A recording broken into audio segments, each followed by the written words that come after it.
Please comment where you're watching for, and please consider becoming a channel member to support our channel. We were just over the line in Mexico for a weekend. The border a raw seam you could taste, sharp with diesel and the bright tang of limes, when my boyfriend said we had to swing by and see a buddy. 10 minutes, he swore, a casual flick of the wrist. It was Saturday afternoon, the air heavy as a wet blanket, the sun a merciless eye, and we'd already bought pan dulce, its sugary scent a comfort, for my mama. I figured a quick handshake in a dusty taqueria lot, maybe a shouted joke, and then we'd be back to our air-conditioned room. But Buddy arrived in a silver truck that didn't just purr.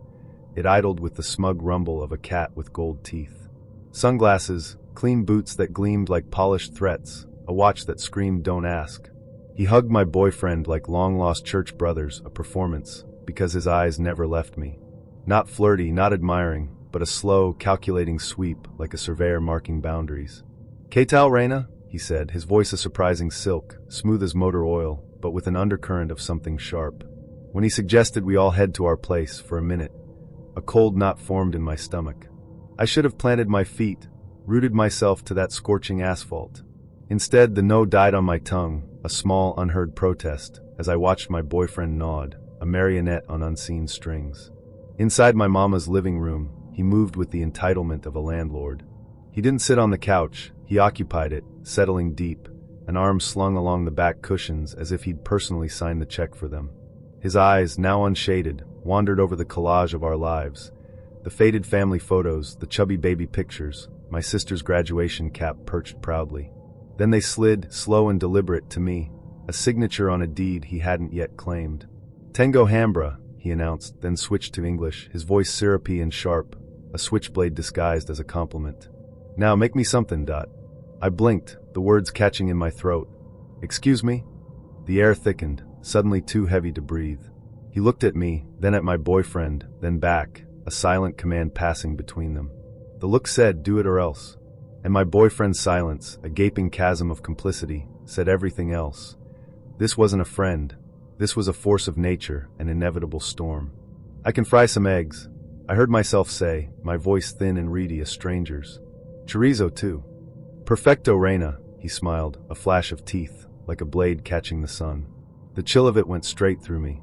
The stove clicked, click, click, then whomp as the flame caught, a sudden burst of blue.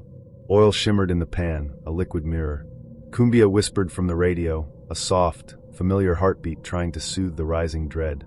I cracked eggs one-handed, my wrist a steady anchor, while his stare, a physical weight, burned twin holes between my shoulder blades. He drifted close, a shadow at my elbow. When he lifted his arm to point at the skillet, a casual gesture, his jacket opened just enough. Something metallic flashed, a cold glint that was definitely not jewelry. The air went tight as a drum, vibrating with unspoken menace. "More salt," he said, his voice a low hum. "And a little love." He said love like it was a spice, something you bought in packets right next to the comino, an ingredient he expected me to supply. I set the plates down, eggs, chorizo, warm tortillas tucked in a towel like sleeping babies, avocado slices fanned out pretty. Manners are muscle memory, ingrained deeper than fear. He ate slow, savoring each bite, his eyes never leaving mine, watching me over the rim of his fork. "Ah, si," he murmured, a low rumble of approval. "You're respectful." He licked his thumb, a small, unsettling gesture. "I like respectful." He talked while he chewed, his words a monologue on respect, loyalty, and how a proper house should run. "In my house," he declared, his eyes steady on mine, unwavering, "people serve me first. They learn." My boyfriend, a well-trained echo, rose to rinse dishes, a chore he rarely performed at home. Something inside me flipped, a wild fish in a bucket. Who exactly was I feeding here? Who was the real predator at this table? He didn't leave right away. Instead, he took a slow victory lap, touching picture frames with a knuckle, commenting on the front door's lock, good, the back gate, soft, a judgment, a threat. Trucks rolled past slow outside, their engines rumbling like a warning growl. His phone buzzed, a low vibration, and he smirked, typing one-handed, his attention briefly elsewhere. I washed a bowl twice, then a third time, just to have a reason to stand between him and the doorway, a human shield. Finally, he stood, as if the room itself had stood first, deferring to him. "Vámonos," he said to my boyfriend, a dismissal. "We got what we needed, Verdad." He tipped 2 fingers at his brow, a gentleman in a movie, a parody of civility, and then he was gone. The screen door didn't squeak. I'd oiled it last week, an act of domestic care that now felt like a foolish vulnerability. The trucks faded, their rumble dissolving into the afternoon heat. Only then did my legs remember how to be legs, how to hold me up. At the table, I stared at the ghostly ring of water his glass had left, a cold, wet footprint. My boyfriend sat down opposite me, wearing that familiar, sorry I got caught face. "Babe," he started, his voice a tentative whisper. No, the word was a flat, unyielding stone. He scrubbed his jaw, a nervous habit. "He's important." "Important to who?" I asked, my voice rising sharp. "You. The devil." He glanced at the door, as if it could hear us, as if the air itself had ears. "He runs things," he said, small, shrunken. Top. We didn't say cartel. We didn't have to. The word sat down with us, an uninvited guest, a heavy presence, like it paid rent. My mama's cross on the wall, usually a comfort, looked like it was leaning away, recoiling. Heat rose in my chest, a molten mix of rage and a different kind of adult heat, the kind you get when a man mistakes your good manners for permission and your kitchen for a stage. "You brought him here," I said, my voice dangerously flat. "Into my mama's house. Made me feed him. And you didn't say a word. If we don't show respect," he tried, his voice a weak defense. "He eats us," I finished, the words cold and certain. Not a threat, a weather report, a statement of fact. He reached for my hand, a gesture of comfort that felt like an insult. I pulled away as if burned. He blinked, hurt, as if he had a right to feel it. "You kept us safe," he said, weak, like it was a compliment I should pin to my shirt, a medal for my compliance. I cleaned the skillet hard enough to rattle the stove, the metallic clang a release. He watched, empty-handed, a bystander to the storm he'd unleashed. "You don't bring a snake into the house and explain later," I said, my voice low and steady. "You keep the door shut." He slept on the couch that night. I lay in my old room, under teenage posters that felt like relics from another life, watching headlights stripe the wall like prison bars. Every distant noise sounded like a truck slowing, engines idling. Dogs barked, then fell silent, an eerie quiet. I kept my phone clutched in my palm like a talisman and texted my cousin, "If you hear engines, don't open the door." She wrote back, "Girl, what?" I didn't answer. I wasn't looking for anything serious. A simple coffee date, a chance to meet someone new, maybe even spark a connection. That's all I wanted when I met her. Let's call her Emma. We'd exchanged a few messages online, nothing too intense, but enough to convince me she was worth meeting in person. She was funny, quick-witted, and had this charmingly blunt way of talking that felt refreshing. So when she suggested grabbing coffee at a little cafe downtown, I thought, why not? That afternoon, the weather was perfect, crisp, sunny, the kind of day that makes you feel like anything is possible. I arrived a few minutes early, ordered a black coffee, and chose a table by the window. When Emma walked in, she was exactly how I imagined, confident, smiling, and effortlessly cool. I couldn't have known that by the end of the date, she'd be telling me my destiny. Things started off well enough. We talked about the usual first date stuff, work, hobbies, favorite shows. She was animated, gesturing wildly as she described her latest obsession with some obscure crime documentary. I found myself relaxing, enjoying the easy flow of conversation. At one point, the topic shifted to past relationships. It wasn't anything heavy, just a natural progression of getting to know each other. She asked how many relationships I'd been in, and I answered honestly. "Just one," I said, taking a sip of coffee. "It lasted 7 years." Her eyes widened slightly, and she leaned forward, resting her chin on her hand. 7 years? That's a long time. "Yeah," I said, shrugging. "We were together through most of my 20s. It didn't work out in the end, but we stayed on good terms. She's a great person." Emma nodded thoughtfully, her expression unreadable. I didn't think much of it at the time, chalking it up to curiosity. But then she asked a question I hadn't been expecting. "Why aren't you still together?" I hesitated. It wasn't a question I'd had to answer often, mostly because I rarely talked about my ex on dates. But Emma's tone wasn't accusatory, just genuinely curious. So I gave her the short version. "We grew apart," I said simply. "Wanted different things. It was mutual." She tilted her head, her brow furrowing, as if I'd just told her something incomprehensible. "But you were together for 7 years." "Yeah," I said slowly, unsure where she was going with this.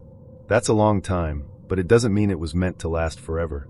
Emma leaned back in her chair, crossing her arms. "I don't know," she said, her tone turning serious. 7 years? That's not just some fling. That's destiny.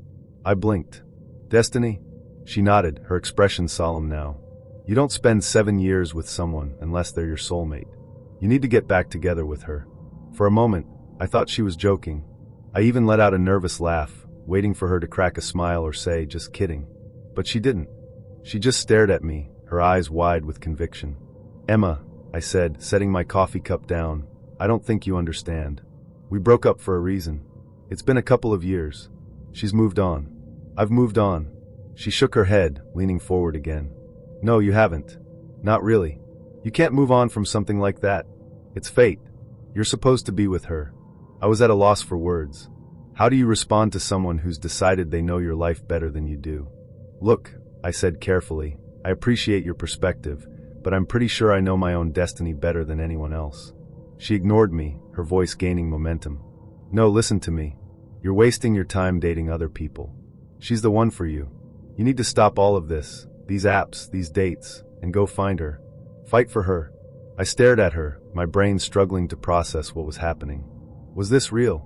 Was I actually sitting in a coffee shop with a woman who, just 30 minutes ago, had been laughing about crime documentaries, and now she was lecturing me about my supposed soulmate? Emma, I said, trying to keep my tone calm, I don't think you understand how relationships work. Just because you're with someone for a long time doesn't mean it's meant to be forever. Her eyes narrowed. But what if it was? What if you gave up too soon? What if she's sitting somewhere right now, waiting for you to come back? I couldn't take it anymore. I stood up, grabbing my coat. I think we're done here, I said, my voice clipped. She looked surprised, almost offended. You're leaving? Yes, I said firmly. Because this isn't a conversation, it's a lecture. And frankly, I don't need a stranger telling me who I'm supposed to love. As I walked out of the cafe, my head was spinning. What had just happened? How had a simple coffee date turned into an impromptu intervention? The audacity of it all was staggering. By the time I got home, I was still replaying the conversation in my mind. It was absurd, laughable even, but there was a part of me that couldn't shake the strangeness of it all. Who does that?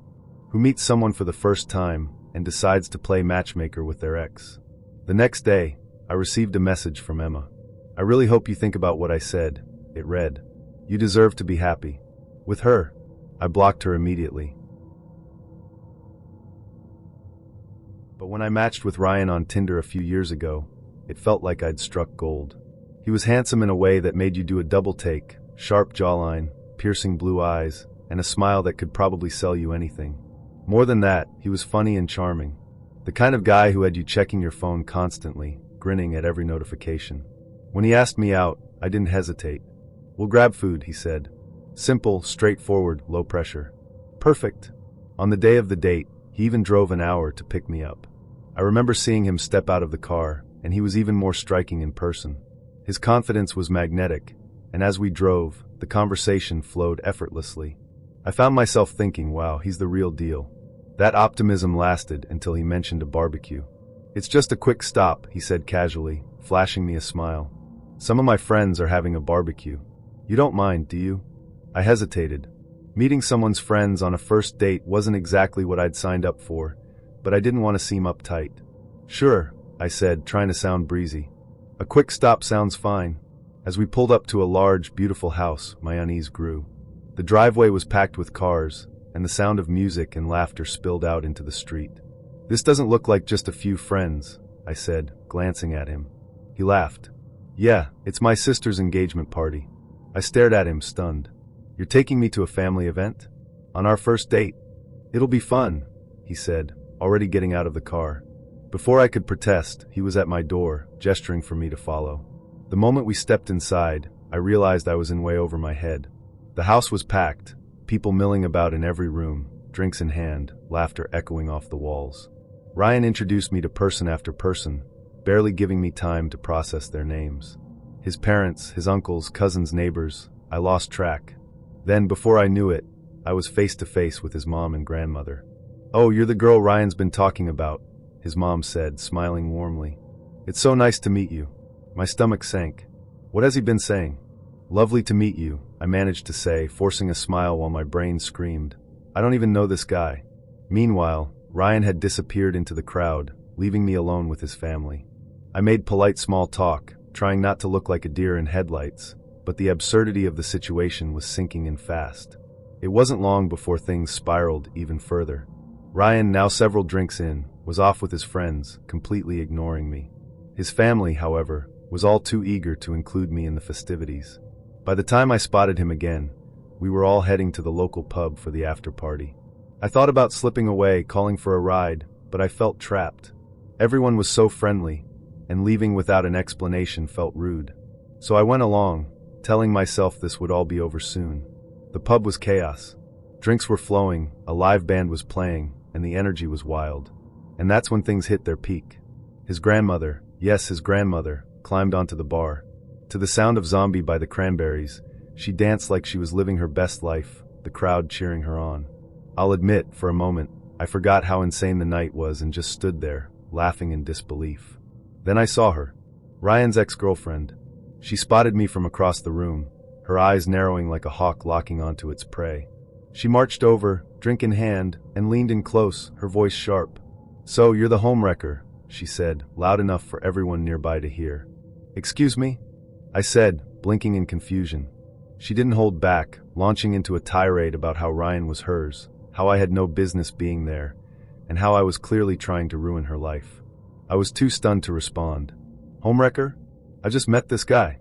By the time Ryan stumbled over to intervene, the damage was done. His ex stormed off, leaving me standing there, humiliated and furious. Ryan, oblivious to the chaos he'd caused, slurred something incoherent, and then dropped the biggest bombshell of the night. "I love you," he said, swaying slightly as he grabbed my arm. "I've never felt this way about anyone." Before I could respond, he doubled over and vomited. On my shoes. That was the breaking point. I didn't care how handsome he was, or how charming he'd seemed in our messages. I didn't care that his family was lovely, or that his grandmother had just delivered the performance of the century. I was done. I pulled out my phone and called a friend, begging them to pick me up. As I waited outside, Ryan tried to follow me, mumbling apologies and asking if I wanted to come back to his place. I ignored him, keeping my distance until my friend's car pulled up. "Is that him?" my friend asked as I climbed into the passenger seat, motioning toward Ryan, who was now sitting on the curb looking pitiful. "Yep," I said, slamming the door. "Drive." The next day I deleted Tinder. I didn't block Ryan, but I never responded to his follow-up messages. Every time I thought about that night, the engagement party, the ex, the declaration of love, the vomit, I couldn't help but cringe. I'm from Arkansas, so I'm gonna tell it plain, like front porch talk with a little bite to it. This was back when phones still felt fancy, and everybody was learning how to flirt with their thumbs. I wasn't new to men, but I was new to men who lived inside a screen and typed like they'd swallowed a Red Bull.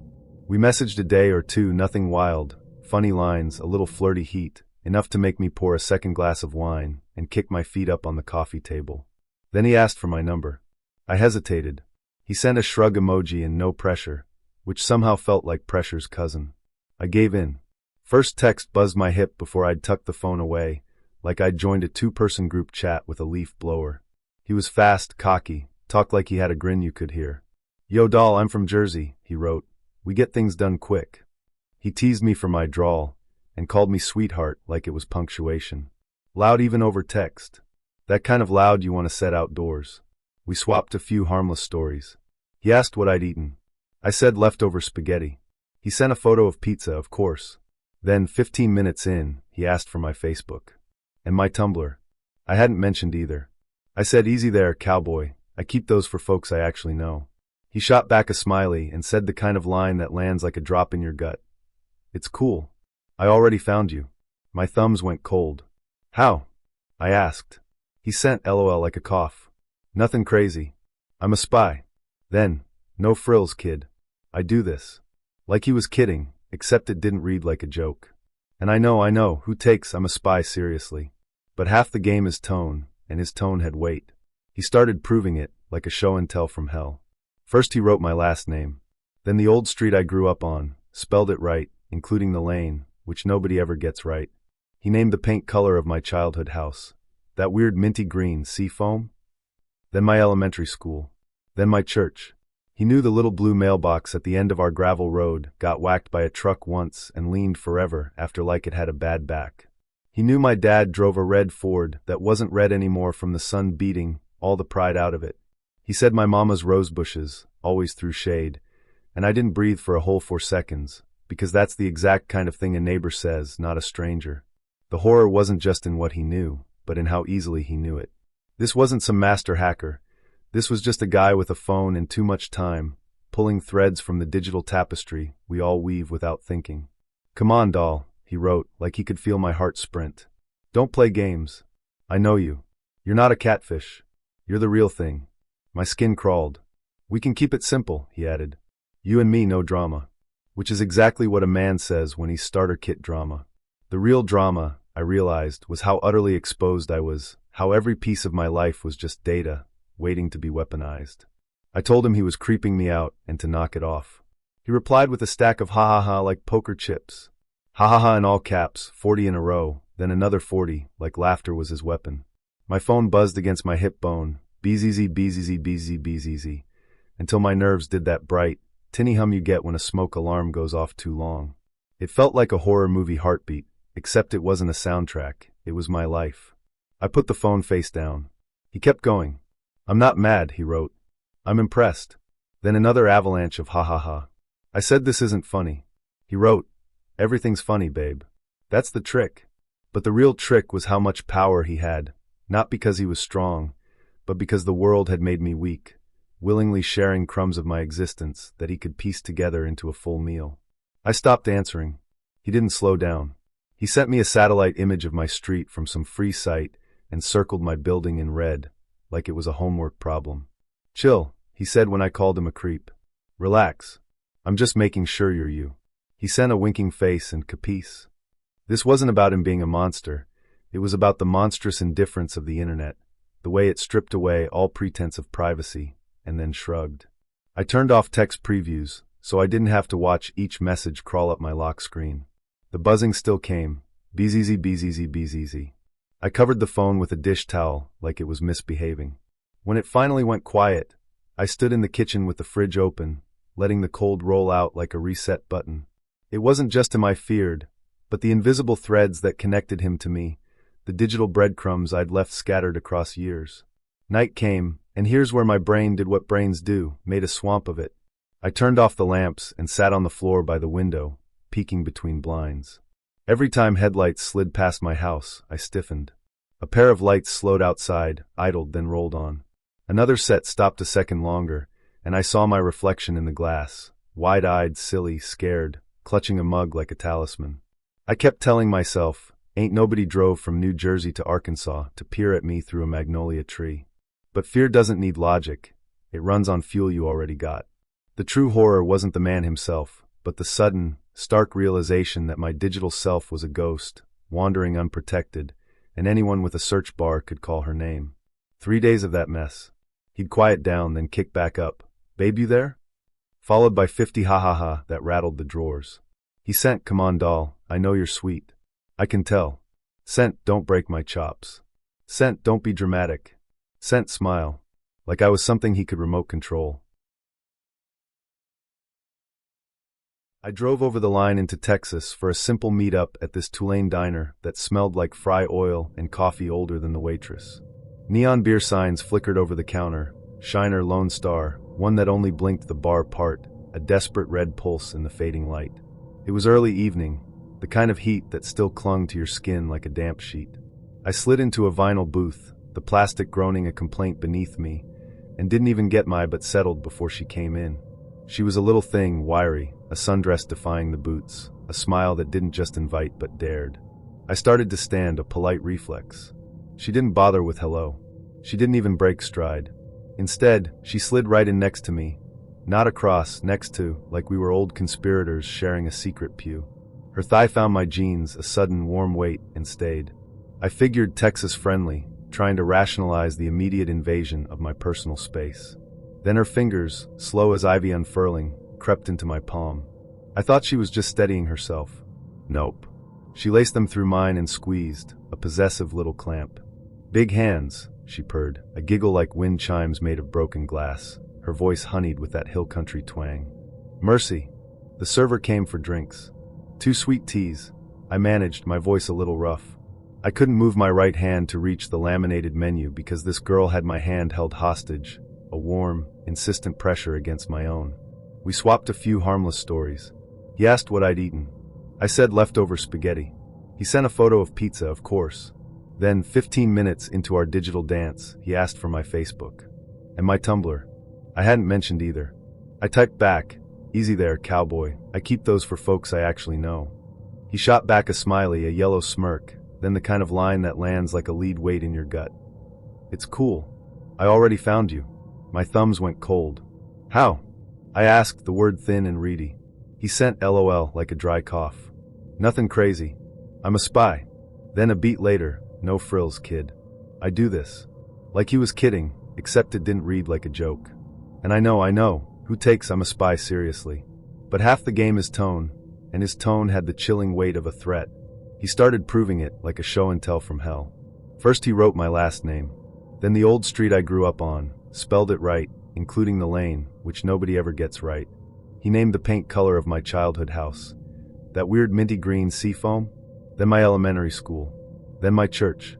He knew the little blue mailbox at the end of our gravel road got whacked by a truck once and leaned forever after like it had a bad back.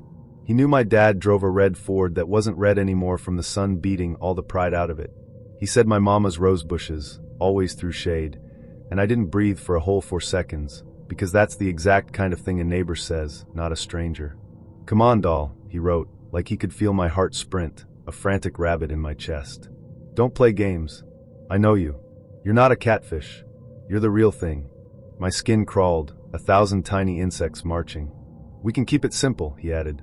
"You and me, no drama." Which is exactly what a man says when he's the starter kit for drama. I told him he was creeping me out and to knock it off. He replied with a stack of ha-ha-ha, like poker chips cascading onto a table. Ha-ha-ha in all caps, 40 in a row, then another 40, like laughter was his chosen weapon. My phone buzzed against my hip bone, bzz bzz bzz bzz, a relentless, irritating hum, until my nerves did that bright, tinny thrum you get when a smoke alarm goes off too long. It felt like a horror movie heartbeat, except it wasn't a soundtrack, it was my life. I put the phone face down. He kept going. "I'm not mad," he wrote. "I'm impressed." Then another avalanche of ha-ha-ha. I said this isn't funny. He wrote, "Everything's funny, babe. That's the trick." I stopped answering. He didn't slow down. He sent me a satellite image of my street from some free site and circled my building in red, a stark, accusing mark, like it was a homework problem he'd already solved. "Chill," he said when I finally called him a creep. "Relax. I'm just making sure you're you." He sent a winking face and capice.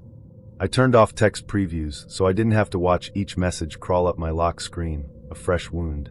The buzzing still came, bzz bzz bzz. I covered the phone with a dish towel like it was a misbehaving child, hoping to smother its frantic pulse. When it finally went quiet, the silence was louder than the noise. I stood in the kitchen with the fridge door open, letting the cold roll out like a reset button for my rattled brain. Night came, and here's where my brain did what brains do. It made a swamp of it. I turned off the lamps and sat on the floor by the window, peeking between the slats of the blinds.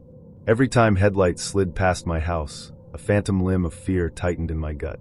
A pair of lights slowed outside, idled, then rolled on. Another set stopped a second longer, and I saw my reflection in the glass, wide-eyed, silly, scared, clutching a mug like it was a talisman against a nameless evil. I kept telling myself, ain't nobody drove from New Jersey to Arkansas to peer at me through a magnolia tree. But fear doesn't need logic. It runs on fuel you already got. 3 days of that mess. He'd quiet down, then kick back up again. "Babe, you there?" Followed by 50 ha-ha-ha that rattled the drawers of my sanity. He sent, "Come on, doll. I know you're sweet. I can tell." Sent, "Don't break my chops." Sent, "Don't be dramatic."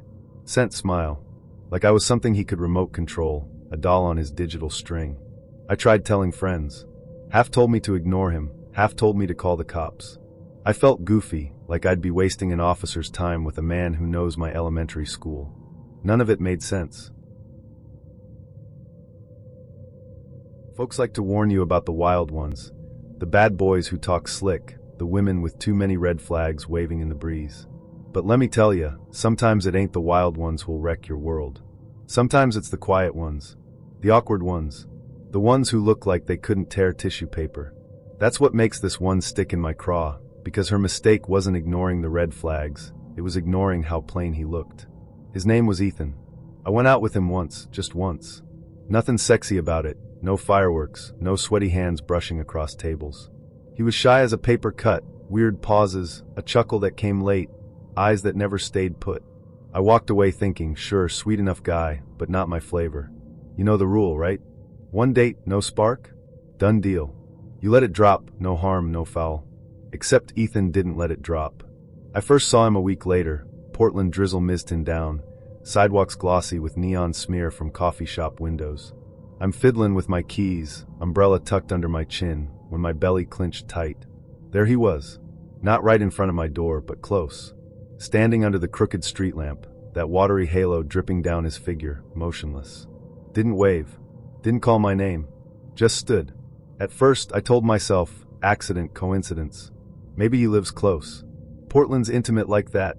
I pushed through my building door, told myself don't be paranoid. But when the hinge squealed behind me echoing up the stairwell, I knew he was still out there. Still looking. Couple nights passed. I started double-checking locks. Jumpier than I'd admit. Then came the knock. Not police knuckle hard. Not neighbor casual. No. This was worse. Soft as fingertips barely testing wood. Tap, tap, tap. I froze mid-bite of dinner, the fork halfway to my mouth. Every hair on my arms lit up. When I edged to the peephole, my stomach dropped. Ethan. Standing too close. Head tilted sideways. That slack smile like he thought this was intimacy, some romance flick playing in his head. Hey, he said, barely audible through the wood. Thought I'd stop by. I didn't answer.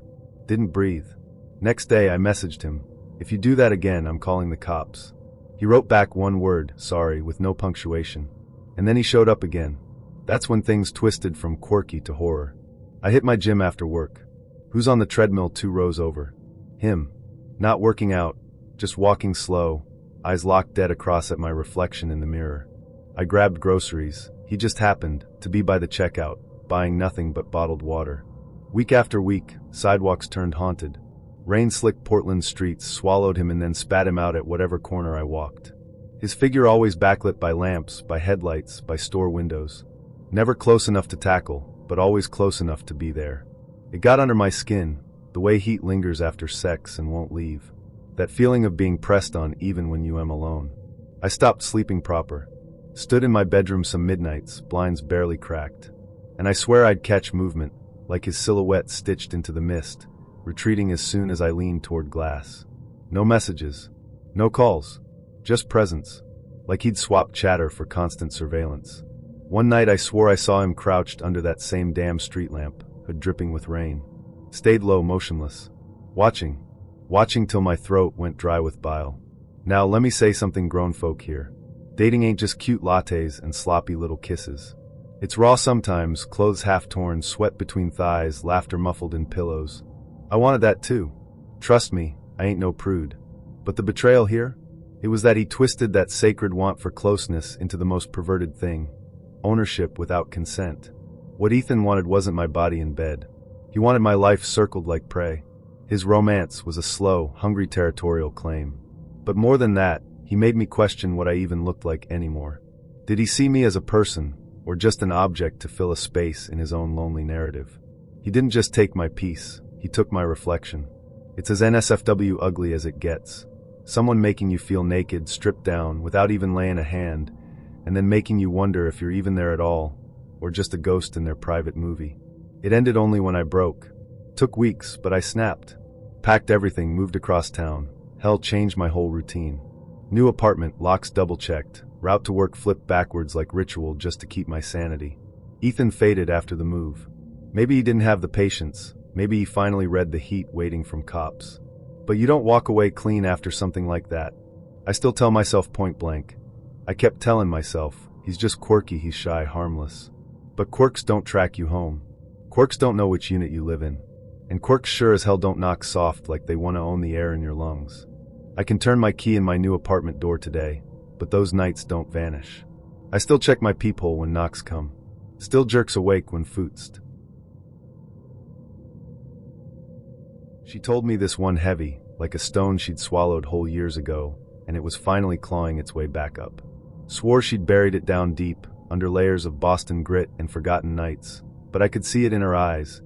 The city might have moved on, its streets still clanging with Red Sox hollers and Dunkin' cups rattling gutters, but she hadn't. Not really. Name was Alex. Just Alex. First night, they met in some low-lit bar, the kind with floors so sticky your shoes sang a little song with every step. He came off awkward, she said, but not in a way that made your skin prickle with danger. More like a wicked shy kid from Southie trying too hard, tripping over his own words. She even laughed about it later, slinging back a beer with her friend. Guy's kinda stiff, but harmless, you know? Wicked shy. That laugh didn't last. Second hangout, the air around him felt different. Heavy. Stiff, alright, but not just nerves this time. Not a good different. His silence weren't peace, she told me, her voice dropping. It was pressure. The whole bar that night buzzed with chatter, dart games slapping cork, ice clinking in glasses like a frantic symphony. But Alex? Quiet. Still. Just staring. Not the flirty kind of staring, either, the kind that makes your stomach flutter. This was a deeper, colder gaze. His eyes didn't blink near enough. They followed her mouth when she talked, followed her hand lifting a glass, followed her knee shifting closer to the door, like he was memorizing exits, timing her pulse for later. That silence didn't invite you in. It soured around you, thick as spilled beer on the floor, clinging to your clothes. But here's the fool thing, she didn't bail. Not then. She figured it's just nerves, maybe he's sweet under the shell, just needs to warm up. And when he offered her a ride home, a small part of her, the part that hated being rude, made her slide into his car. An old, dented Honda, bumper half ripped, like it had already picked too many fights with curbs and lost. The second she sat on that cracked vinyl seat, her stomach dropped so hard it felt like it hit the asphalt beneath them. He smelled of cheap cologne gone stale, sweat sour under it. The car interior was a grime-caked tomb. Empty Monster cans, fast food wrappers crinkled like dead leaves, a glove box taped shut with what looked like electrical tape. That's when instinct screamed. Not softly. Not maybe. It screamed, a primal, silent alarm blaring behind her ribs. So she faked it. Faked a phone buzzing, answered thin air with a forced, brittle laugh. Oh hey, yeah, I'll meet you in 5 out front, promise. She excused herself, swinging the door open half apologetic, half flirty to soften the sudden exit, and booked it like the pavement was on fire. She didn't stop till she blended into the anonymous churn of a bus stop crowd, her lungs burning, her heart a drum solo against her ribs. She thought she'd dodged it, but then the Honda started showing up. First time, maybe a coincidence, she looked out from work, and there it sat across the street, that bumper scar glinting under the harsh daylight like a crooked, knowing smile. Next week, outside her apartment down the row, lights off. Parked. Nobody moving. That Honda became a ghost, a dented smile watching, revving up then idling down like it wanted her nerves frazzled, frayed. Every sighting carved another notch of cold dread along her spine, tightening its grip. She changed her walk routes. Checked over her shoulder, so often her neck ached. Told herself, nah, it's paranoia, just your mind playing tricks. Until that night. It was late, sidewalks in Boston slick and dark from rain, street lamps yellow and broken in patches, casting long, skeletal shadows. She carried her tote, the heater of a day behind her, her mind already drifting to shower steam and the soft give of her bed. That's when hands grabbed her from the dark. One clamped her arm, the other clutched over her ribs, pulling back hard, jerking her like a sack of garbage. She felt his chest against her back, hot, stale breath hitting her ear, Alex's breath. You shouldn't have walked away, he muttered, voice low, flat, devoid of any real emotion, just a cold statement of fact. Panic lashed up her throat, raw, not polite, not gentle. She screamed. Not a dainty gasp. No. A full, lung-shredding scream that cracked through the wet night like glass exploded, tearing at the silence that had once defined him. At first, it vanished into the city's throat, swallowed by the Boston hum, the night rain. Then, doors slammed open. Windows flung up. Neighbors calling, their voices sharp with alarm. Footsteps burst onto the pavement. Alex stiffened. She twisted, caught the faint gleam of guilt struck sharp across his face, like a kid caught shoplifting, a pathetic, fleeting flicker, except his hands still wrestled her life. And then he let go. Slipped back into the dark, vanishing as neighbors came running with porch lights swinging, their voices barking questions into the sudden, shocked quiet. She stood there panting in the street, skin buzzing where his hand print still branded heat into her ribs. a phantom weight on her arm. Cops were called. A restraining order filed. Enough to give her legal armor, thin as it is.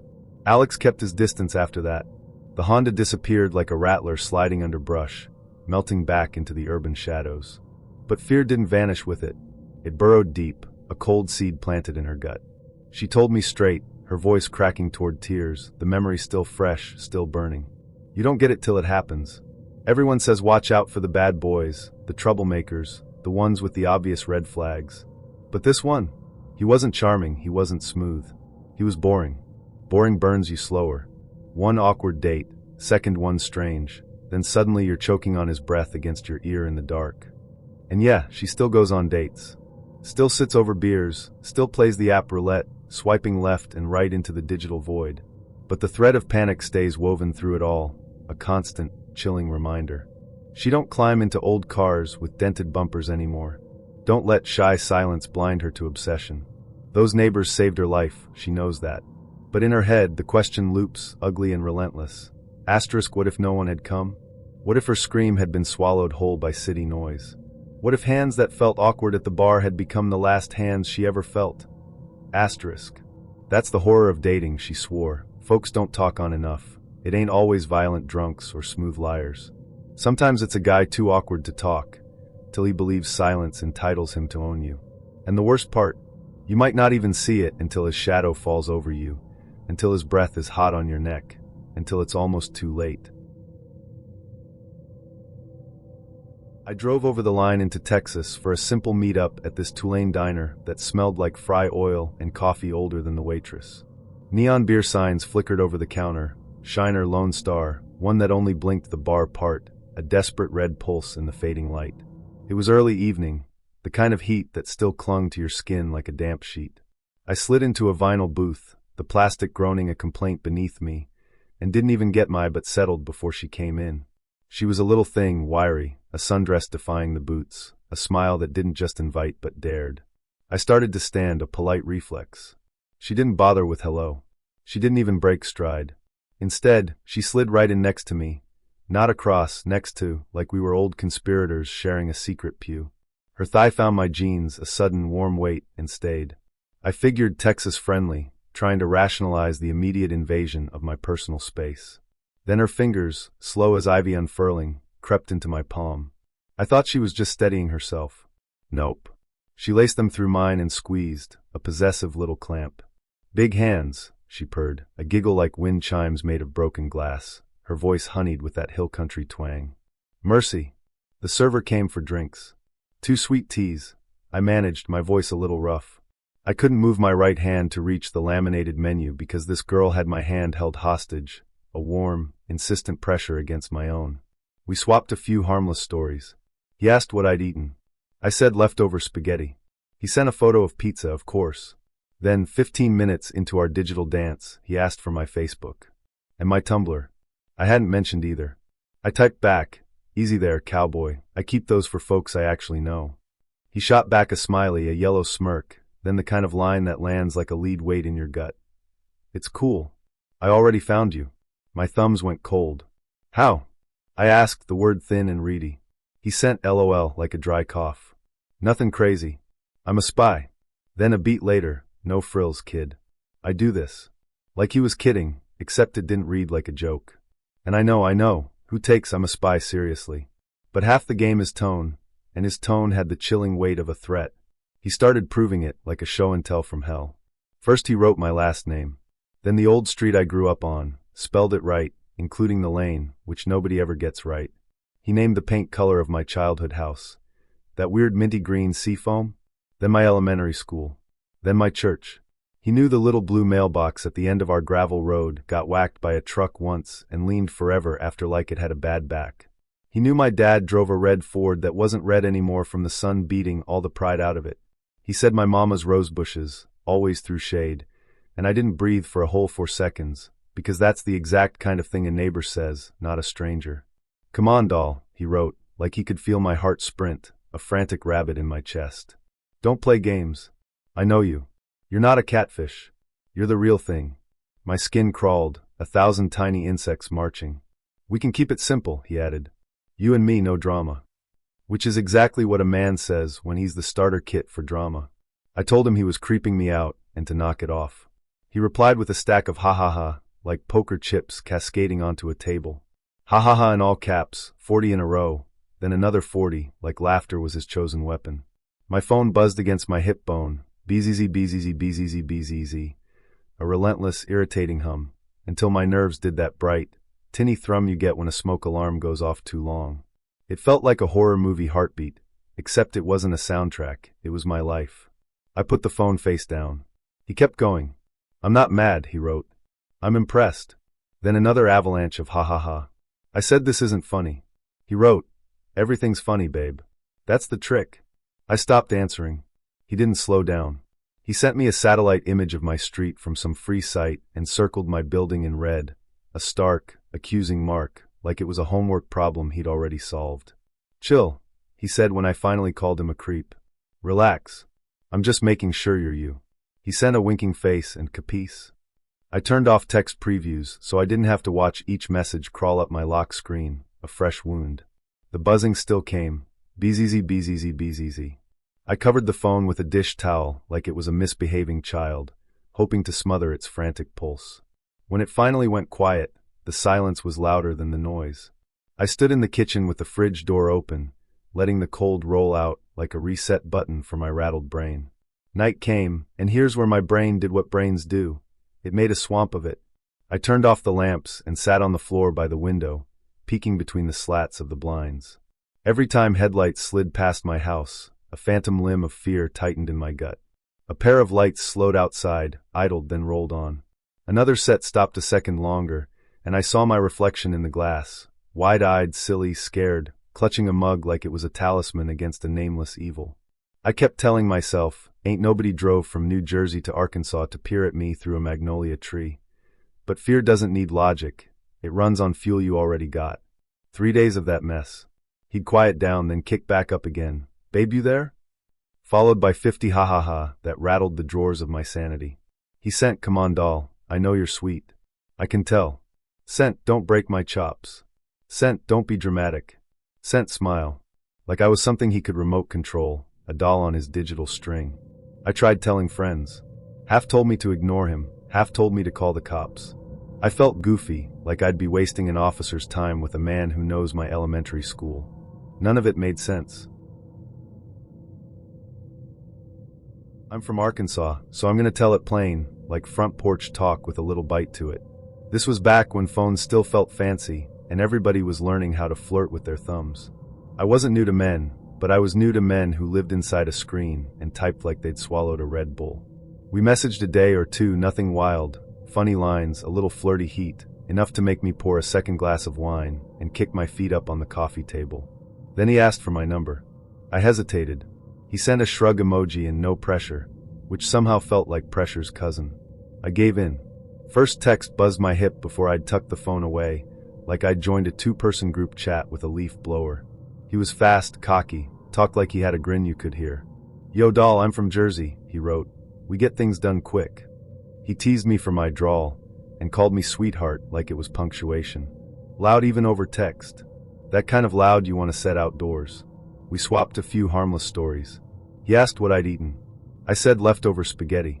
He sent a photo of pizza, of course. Then, 15 minutes in, he asked for my Facebook. And my Tumblr. I hadn't mentioned either. I said, easy there, cowboy. I keep those for folks I actually know. He shot back a smiley and said the kind of line that lands like a drop in your gut. It's cool. I already found you. My thumbs went cold. How? I asked. He sent LOL like a cough. Nothing crazy. I'm a spy. Then, no frills, kid. I do this. Like he was kidding, except it didn't read like a joke. And I know, who takes I'm a spy seriously. But half the game is tone, and his tone had weight. He started proving it, like a show and tell from hell. First he wrote my last name. Then the old street I grew up on, spelled it right, including the lane, which nobody ever gets right. He named the paint color of my childhood house. That weird minty green, sea foam? Then my elementary school. Then my church. He knew the little blue mailbox at the end of our gravel road got whacked by a truck once and leaned forever after like it had a bad back. He knew my dad drove a red Ford that wasn't red anymore from the sun beating all the pride out of it. He said my mama's rose bushes always threw shade, and I didn't breathe for a whole 4 seconds, because that's the exact kind of thing a neighbor says, not a stranger. The horror wasn't just in what he knew, but in how easily he knew it. This wasn't some master hacker. This was just a guy with a phone and too much time, pulling threads from the digital tapestry we all weave without thinking. "Come on, doll," he wrote, like he could feel my heart sprint. "Don't play games. I know you. You're not a catfish. You're the real thing." My skin crawled. "We can keep it simple," he added. "You and me, no drama." Which is exactly what a man says when he's starter kit drama. The real drama, I realized, was how utterly exposed I was, how every piece of my life was just data, waiting to be weaponized. I told him he was creeping me out and to knock it off. He replied with a stack of ha-ha-ha like poker chips. Ha-ha-ha in all caps, 40 in a row, then another 40, like laughter was his weapon. My phone buzzed against my hip bone, bzz bzz bzz bzz, until my nerves did that bright, tinny hum you get when a smoke alarm goes off too long. It felt like a horror movie heartbeat, except it wasn't a soundtrack, it was my life. I put the phone face down. He kept going. "I'm not mad," he wrote. "I'm impressed." Then another avalanche of ha-ha-ha. I said, "This isn't funny." He wrote, "Everything's funny, babe. That's the trick." But the real trick was how much power he had, not because he was strong, but because the world had made me weak, willingly sharing crumbs of my existence that he could piece together into a full meal. I stopped answering. He didn't slow down. He sent me a satellite image of my street from some free site and circled my building in red, like it was a homework problem. "Chill," he said when I called him a creep. "Relax. I'm just making sure you're you." He sent a winking face and capiche. This wasn't about him being a monster. It was about the monstrous indifference of the internet, the way it stripped away all pretense of privacy, and then shrugged. I turned off text previews, so I didn't have to watch each message crawl up my lock screen. The buzzing still came, bzz bzz bzz. I covered the phone with a dish towel like it was misbehaving. When it finally went quiet, I stood in the kitchen with the fridge open, letting the cold roll out like a reset button. It wasn't just him I feared, but the invisible threads that connected him to me, the digital breadcrumbs I'd left scattered across years. Night came, and here's where my brain did what brains do, made a swamp of it. I turned off the lamps and sat on the floor by the window, peeking between blinds. Every time headlights slid past my house, I stiffened. A pair of lights slowed outside, idled, then rolled on.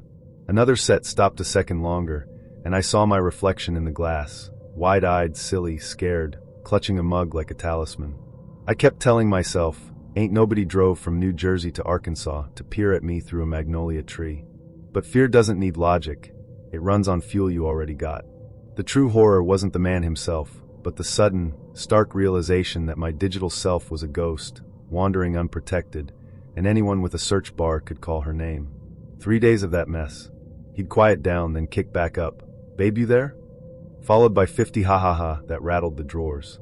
He sent, "Come on, doll, I know you're sweet." I can tell. Sent, "Don't break my chops." Sent, "Don't be dramatic." Sent, "Smile." Like I was something he could remote control. We met at a cozy spot near the Blue Line, the kind of place where the chalkboard menu was art, the clatter of cups a constant rhythm, and the barista had bangs and strong opinions. He walked in with that unmistakable Cheetown swagger, sneakers impossibly clean, a grin like he'd negotiated a better deal on charm than most men. "Come on, babe, relax, we're vibin'," he declared after only 5 minutes, as if he were the DJ of our small talk. I laughed, because it was disarmingly loud, like an L train rattling overhead. My coffee went down easy, warm against the chill. He smelled of cologne and the lingering promise of winter. "Let's grab a drink," he said, his voice a low rumble. "Real talks for a bar." I should have declined, but my guard, usually a vigilant sentinel, had shed its coat. I let him follow me back to my place to ditch my car. Meter parking in the city was a sin, and soon we were riding toward a dim corner bar, its old-style sign buzzing like a trapped insect. He ordered Malort like he'd been born doing dares, a defiant shot of bitterness. I clung to something brown and slow, a shield against the rapidly shifting mood. That's when he started closing the gaps, with little touches that didn't ask permission. A knee brushing mine under the table, then his hand, a test balloon grazing my thigh, then staying, claiming air rights. "Relax," he grinned, a predatory flash. "Chicago snow's worse than this."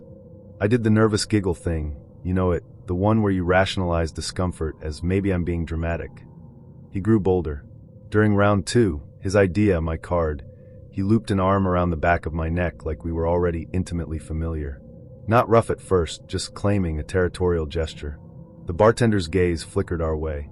I offered a pasted-on smile, a performance of being fine. Then came the casual, "You got this?" as he slid my card to the edge of the bar. I thought he meant, "We're splitting." What he meant was, "You're paying." He kept talking, a monologue of sports and city gossip, while I signed for both, as if my money were merely background noise. That petty, burning humiliation ignited a fuse under my ribs. "Be right back," I mumbled, ducking into the bathroom to find air. Tile, a mirror that distorted, a hand dryer loud enough to scare birds from the rafters. I texted my friend, thumbs flying. "This man's a lot. Hands everywhere. Paid with my card. Might bail." Her bubble appeared, then another friend pinged. My mad thumbs typed, "This date is torture," and I hit send, feeling the kind of relief you get from dropping a heavy purse after a long day, until the stall door rattled. Not the door. My stomach. A cold, sinking part of me realized I hadn't checked who the message went to. I walked out slow, the bar suddenly brighter, sharper. He was looking at his phone, then at me, then back at his phone, the screen casting an eerie glow on his face like a campfire ghost story. Buzz. He read it again. His eyes narrowed, the way a dog's do when you pull back a treat. I knew before he spoke. My cheeks went Arkansas tomato red, hot with shame and dread. He smiled, but it was a smile devoid of warmth, a knife glinting. "Torture, huh?" He tried to make it a joke, and missed by a mile. "Guess I'm just a bad guy then. Wanna let me make it up to you?" He leaned in, his voice dipped in a sickening mix of pity and edge. "Come on, we're vibin'. Don't be mean now." "I'm tired," I said, my voice unnervingly calm. "I'd like to go home."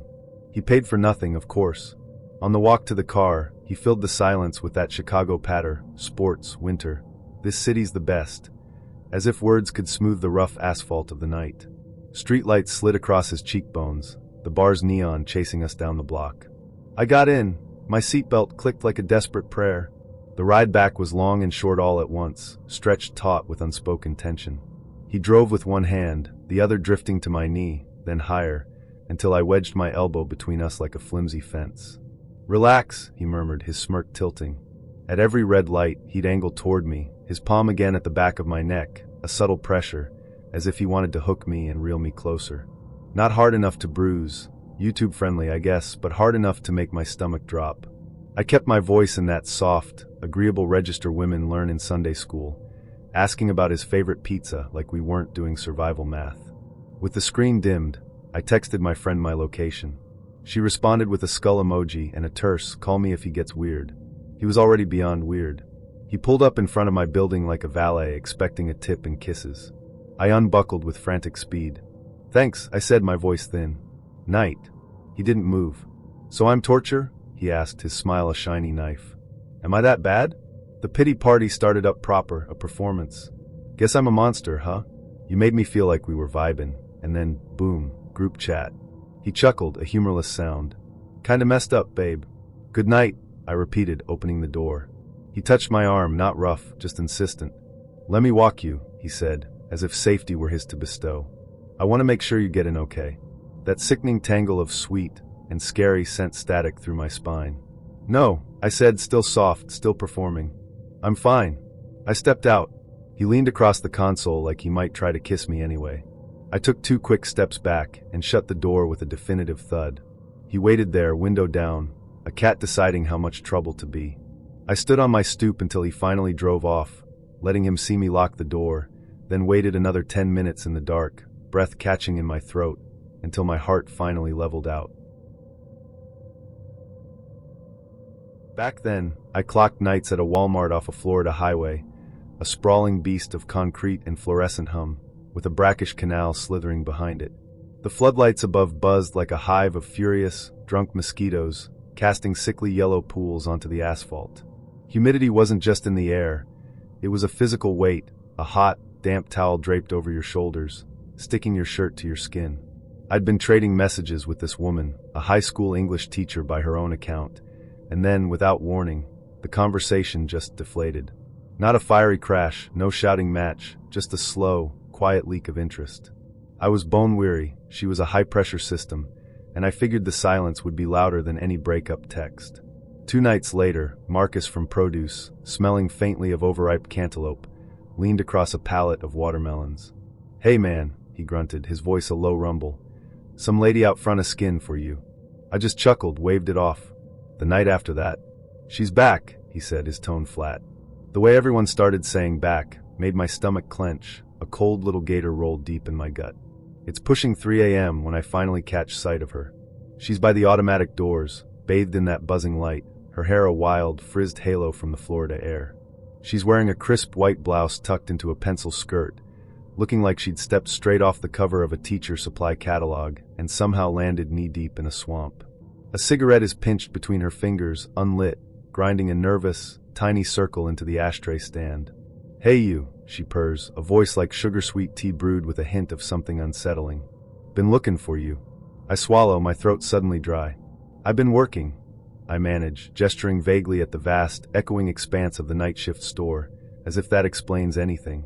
She smiles, a thin, unmoving line, and steps closer, close enough that I can smell chalk dust, cheap drugstore perfume, and the sharp, metallic tang of raw stress clinging to her. The floodlight above flickers, dies, then sputters back to life. She tilts her head, her voice still a sickly sweet lullaby. "Why don't you call me back, huh?" "I've been off the app." I lie, the words tasting like ash. It's always easier to be lazy with the truth than to meticulously untangle the threads of discomfort. Work's been crazy. Her smile doesn't vanish. It just stretches, tightens like a rubber band pulled to its breaking point. "Bad things happen to boys who play games," she murmurs, then lets out a short, brittle laugh that sounds more like a cough. "Kidding," she adds, but the word lands like a concrete block on my foot. I try to keep my voice light, breezy. "We had a nice chat. Maybe it just wasn't a match." Arkansas polite, even as the air in my chest feels thin and crowded. She reaches out, her fingers closing around my forearm, a teacher's grip, firm and proprietary, like quieting a talky kid. "Don't be mean." Her thumb presses once, hard, a small, painful punctuation mark, then lets go. Her gaze darts past me, sweeping over the empty aisles, as if clocking who else might know my name, who might be watching. That became our routine. Not by my choice, not by any stretch of the imagination. She started showing up 3-4 nights a week, always in different clothes, as if she were perpetually on her way home from some mysterious teacher's after-hours retreat. Sometimes she was sweet tea nice. "You eat? I brought you a donut." Other times she was sharp, precise, like a paper cut. "You think I'm stupid? You're online every night, but you can't answer me?" I never had her number, never texted her, not once, but she had 100 ways to find me. A note tucked under my wiper, adorned with a crudely drawn smiley face. Whispered questions to my coworkers. "What nights does he work? When's he off?" Someone mentioned she'd even asked for my home address once, as casually as ordering off a menu. It got weirder. Twice, she brought a man with her. The first time, it was a hulking dude in flip-flops and a faded fishing shirt, forearms like knotted ropes, just standing there behind her, silent as a punctuation mark. The second time, a skinny guy with a patchy beard, chewing gum with a vacant stare, looking past me as if I were a particularly uninteresting piece of furniture. She never introduced them. They never spoke. They just loitered like silent, intimidating backup dancers in a nightmare music video I never wanted to be cast in. "Say hi to your friend," she'd coo, her voice dripping honey. "Tell him why you don't call." "I told you," I'd say, forcing my voice steady, keeping my hands visible open. "We're done." My heart, meanwhile, was doing that horror movie thing, a frantic drumbeat underwater. She'd smile at my chest instead of my face. "You're shy. That's okay. I teach shy boys." I started parking under a different floodlight, a small, futile act of defiance. I began asking for a manager walkout, even though it made me feel like a child. I'd check under my car before getting in, laugh at the absurdity, then check anyway. On the drive home, every pair of headlights behind me felt personal, a predator's gaze. I'd take the long way not because it was safer, but because it felt like strategy. The Florida night air smelled of damp grass and hot brakes. The canal behind the store glinted black, and sometimes a gator would float past like a log with eyes, and I'd envy its solitary, unbothered existence. She didn't cross the line into the store, not until one night. I was zoning the cereal aisle, methodically aligning boxes, When I heard that voice, honest to God soft, like she was reading a story to a child. Someone missed recess. She was at the end cap, her fingers tracing the colorful box of Fruit Loops. Her smile was too wide, a Halloween mask. "You look tired," she said, her voice a silken thread. "You would sleep better if you called me." She leaned in, a conspiratorial whisper. "I could put you to bed." It was NSFW but said like a promise, not a threat, and somehow that was worse, because my body understood the words even as my brain threw up every roadblock it could find. My face burned. My hands kept stacking cereal, as if that were the most important job in America. "Ma'am," I said, using the only weapon Southern boys are ever truly taught. "I'm at work." "Then meet me after," she purred. "I'll wait." She said it like she could wait forever. I told management. They nodded, their expressions bland, as if they had a dedicated binder for this exact scenario. Security could escort her, they said, but they couldn't. He walked in wearing a shirt 2 sizes too small, and a grin so practiced it might as well have come with stage directions. Bless his heart, he did not look like the man who'd charmed me over texts. Skinny, with a helmet of poofy hair fighting a losing battle against a receding hairline, and hands that twitched like nervous birds. My gut gave my sleeve a sharp tug, whispering, "Girl, are you sure?" But I was stubborn, and I'd already committed to mascara. He was syrup sweet at hello, all ma'ams, and please like a Sunday school performance. Then, snap asterisk, he flagged the server and ordered us cocktails before my purse even hit the floor. "You like Manhattans?" he asked, already nodding for 2, and as they landed he added, "And 2 shots, tequila," as if bestowing a great kindness. That's how his whole personality worked. A thin sugar coating over a machinery of control. You could almost hear the gears grinding. He never asked what I wanted, just decided for me, and wore a smile that dared me to argue. We knocked back the first round. He kept the small talk simple, then veered into compliments that landed with a thud, his eyes raking over me like a raccoon casing a trash can. The server barely turned away before he snapped his fingers again, another round, and, "Let's do shots." No bread, no starter, nothing to cushion the chemical experiment he was brewing in my bloodstream. I don't drink like that, not usually. But he was so don't you worry, darlin', about it that my mouth said okay while every bone in my body screamed run. By the time our entrees arrived, my lips were buzzing and the room had acquired a soft focus lens. He laughed every time I did, a strange echo, as if he could mold my mood with his. "See? We're vibing," he purred, and slid his knee against mine like a snake testing a fence. Another pair of drinks appeared. We hadn't even finished the first ones. "My treat," he said, as if that phrase were a magic spell. I told him I needed to go home. He did that brittle smile men do when they're about to not take no for an answer, then jingled his keys and said, "Course, sweetheart." My stomach dropped like a stone, but I was dizzy and had left my car. Stupid, yeah, I know. Outside, his ride was exactly the cliché, a rusted-out Chevy idling like a smoker with a bad cough, cheap cologne fogging the cab, fast food napkins breeding on the floorboards. He kept up this relentlessly cheerful patter on the drive, family, work, football, as if he wasn't clocking how soft my consonants were getting, how my head lolled with every turn. When we pulled up to my duplex, I reached for the handle. Click. He'd locked the doors. He leaned back, casual as a cat stretching in the sun. "You want to just, before you stumble in?" He nodded at the back seat, like we were 16 behind the bleachers. For a beat I thought he was kidding. I laughed, too loud, a desperate, hiccuping sound, because I couldn't believe a grown man was proposing car fog under a streetlight like that. He took my laugh as an invitation. "Come on," he murmured, that nice guy voice dipping into something oily. "You've been giving me the look." "Not happening," I said, my smile as stiff as a kindergarten teacher saying no to scissors. "It's what being raised here does. You try to make your no sound palatable." He pressed again. "Don't be like that." The more I refused, the darker he got, nice flipping to nasty so fast it made my head spin. "So you're one of those," he sneered, his smile still there, but it had slid off his eyes like a mask. "Tease, then run." He caught himself, but not really. "Fine. B.A.B."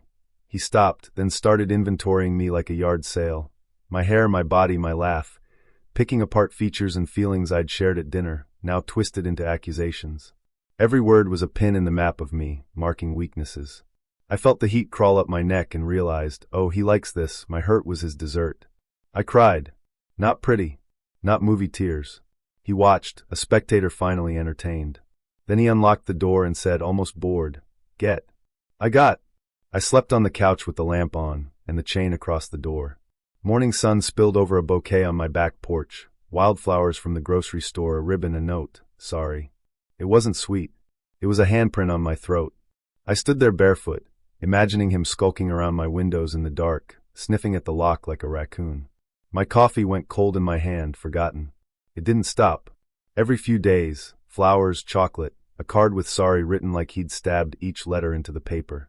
The gifts got weirder, CDs nobody asked for, a scarf that smelled distinctly of his cologne, trinkets that looked lifted from a CVS end cap. Sometimes I'd swear I saw that Chevy crawl past at dusk, paint flaking like dandruff, and I'd freeze in the stairwell until it was gone. I kept telling myself I was too embarrassed to call the cops. Telling a uniform I'd let a stranger drive me home drunk felt like volunteering to be judged. Shame sat beside me on the couch, heavy as a stray dog that had decided to stay.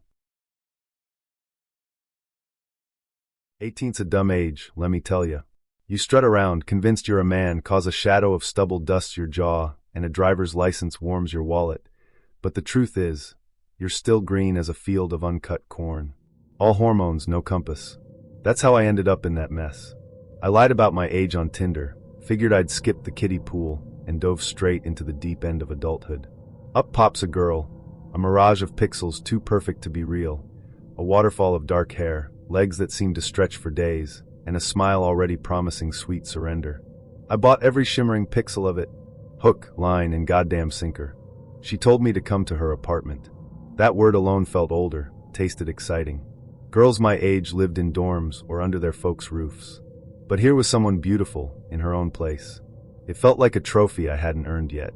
I stepped inside, and the first thing that hit me wasn't perfume or the warm glow of candles. It was mildew. The sour, cloying breath of damp carpet nobody had bothered to clean, clinging to the air like a shroud. Not exactly the vibe you scroll through on glossy selfies. She was still gorgeous in person, a sculpted form, though her smile didn't quite fit the pictures. It was too tight at the edges, a thin slash. Her eyes, restless as trapped birds, kept skittering past my face, darting into the room's shadowed corners. She poured me a drink, cheap whiskey slopping into a glass with a chip in its lip. "Come on, loosen up," she purred, her voice a low rumble that promised more than it delivered. I waved it off, trying to keep a cool grin plastered on my face. "Nah, I'm good, darlin'. Don't drink much." That's when her whole air shifted. The smile froze, crooked and sharp as a broken shard of glass. Her shoulders tensed, rigid. It was like my no thanks had tangled up wires behind her ribs, sparking something ugly. And that was the first time my gut screamed, "Boy, you are in the wrong place."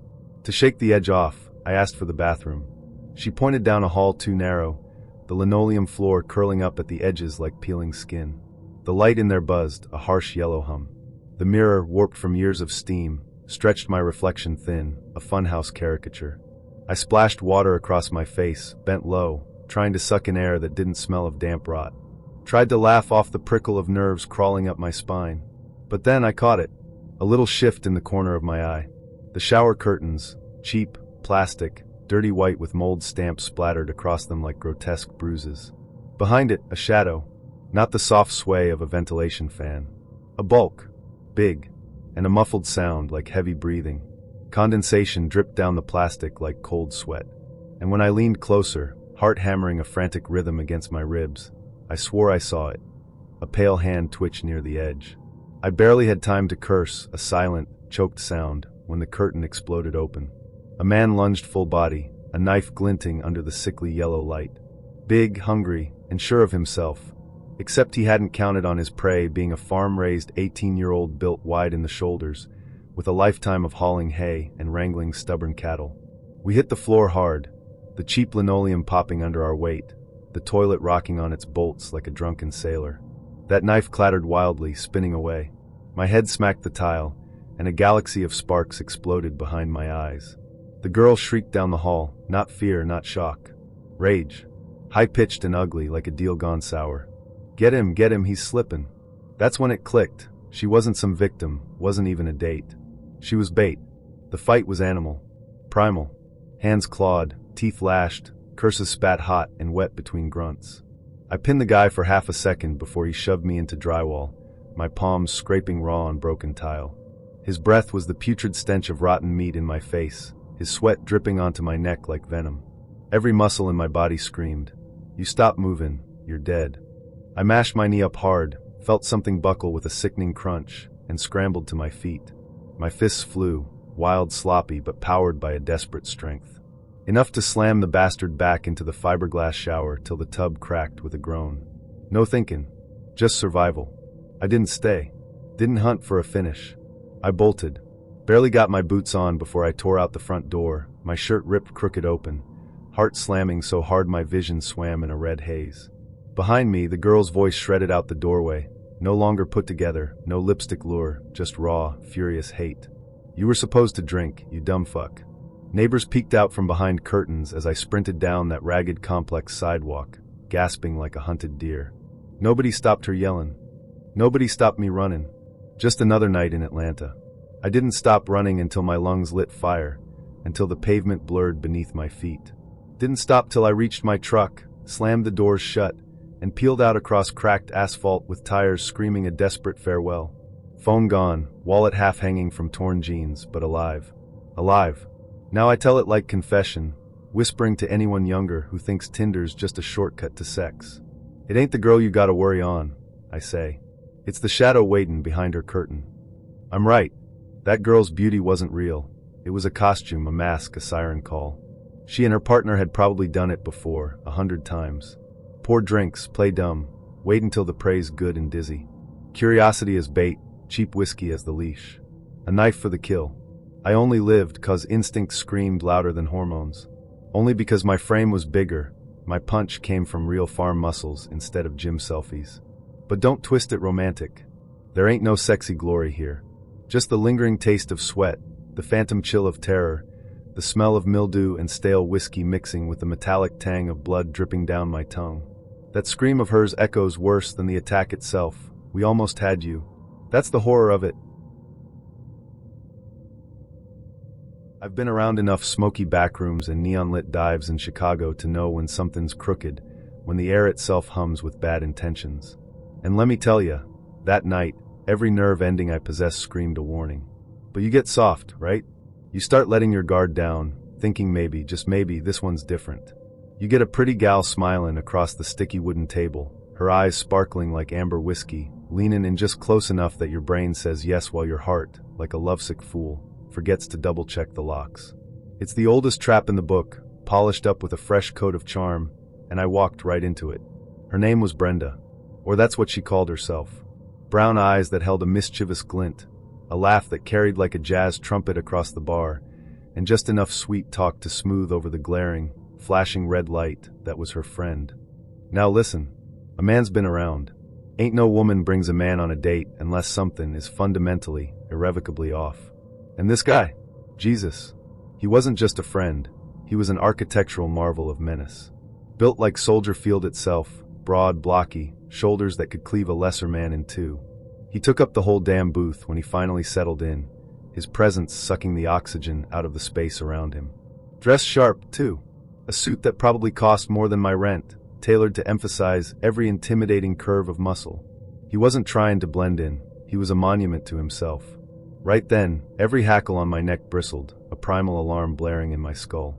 But Brenda, bless her deceptive heart, winked at me, a playful little crinkle at the corner of her eye, and brushed her fingers against my forearm.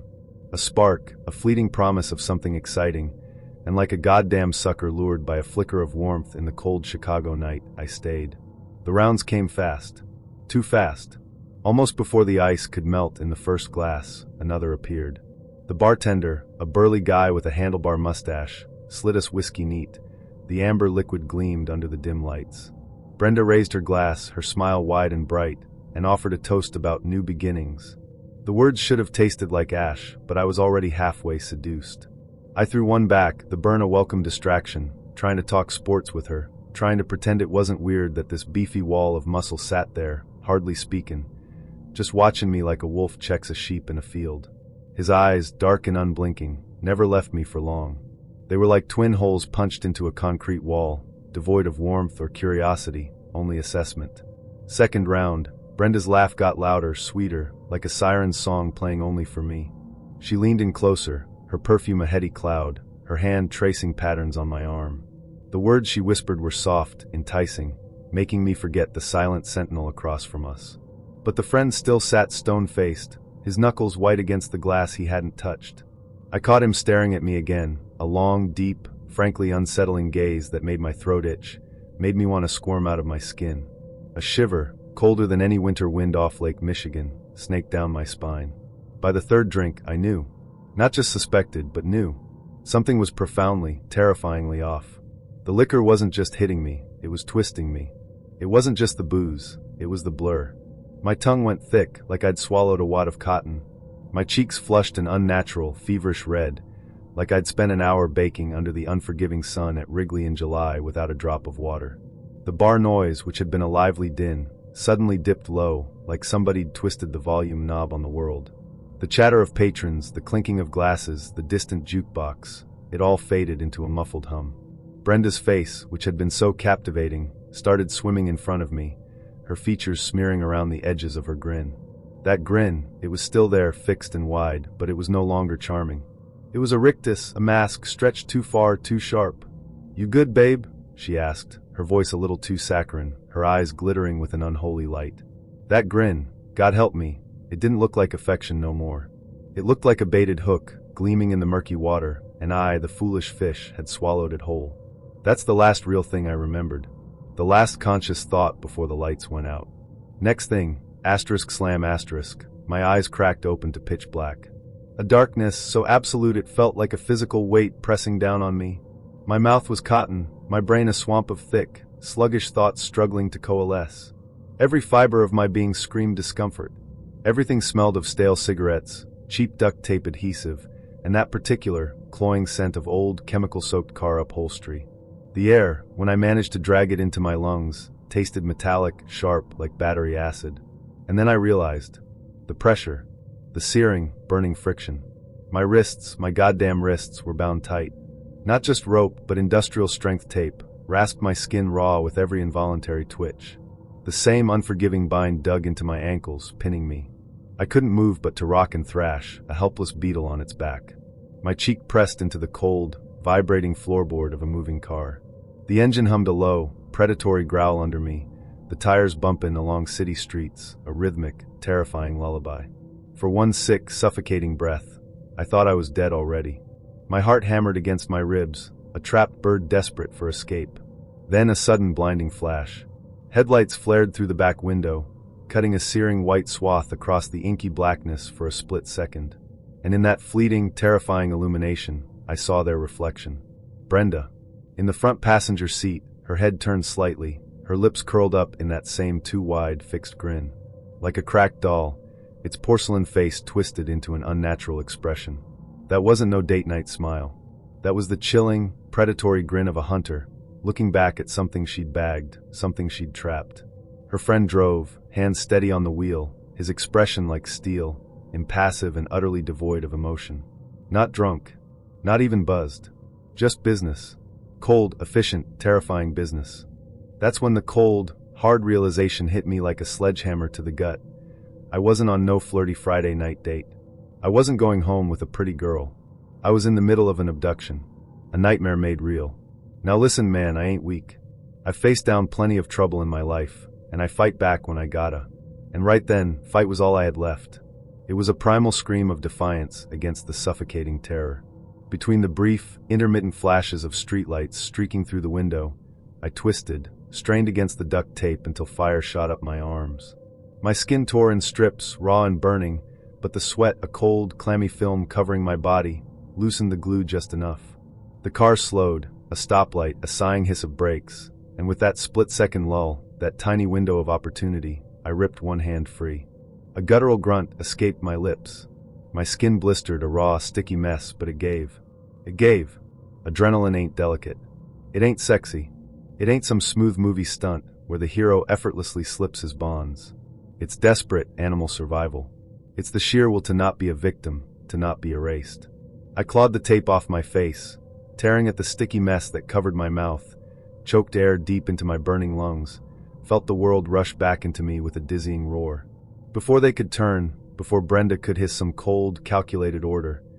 I kicked the back door with both feet, hard as hell, a desperate, frantic heave of all my strength. The cheap lock, already weakened, groaned, then burst open with a loud, metallic shriek. I flung myself into the night, a desperate projectile launched from a moving cage. I hit pavement mean, a jarring, bone-rattling impact. My knees mashed open, scraping raw against the unforgiving asphalt.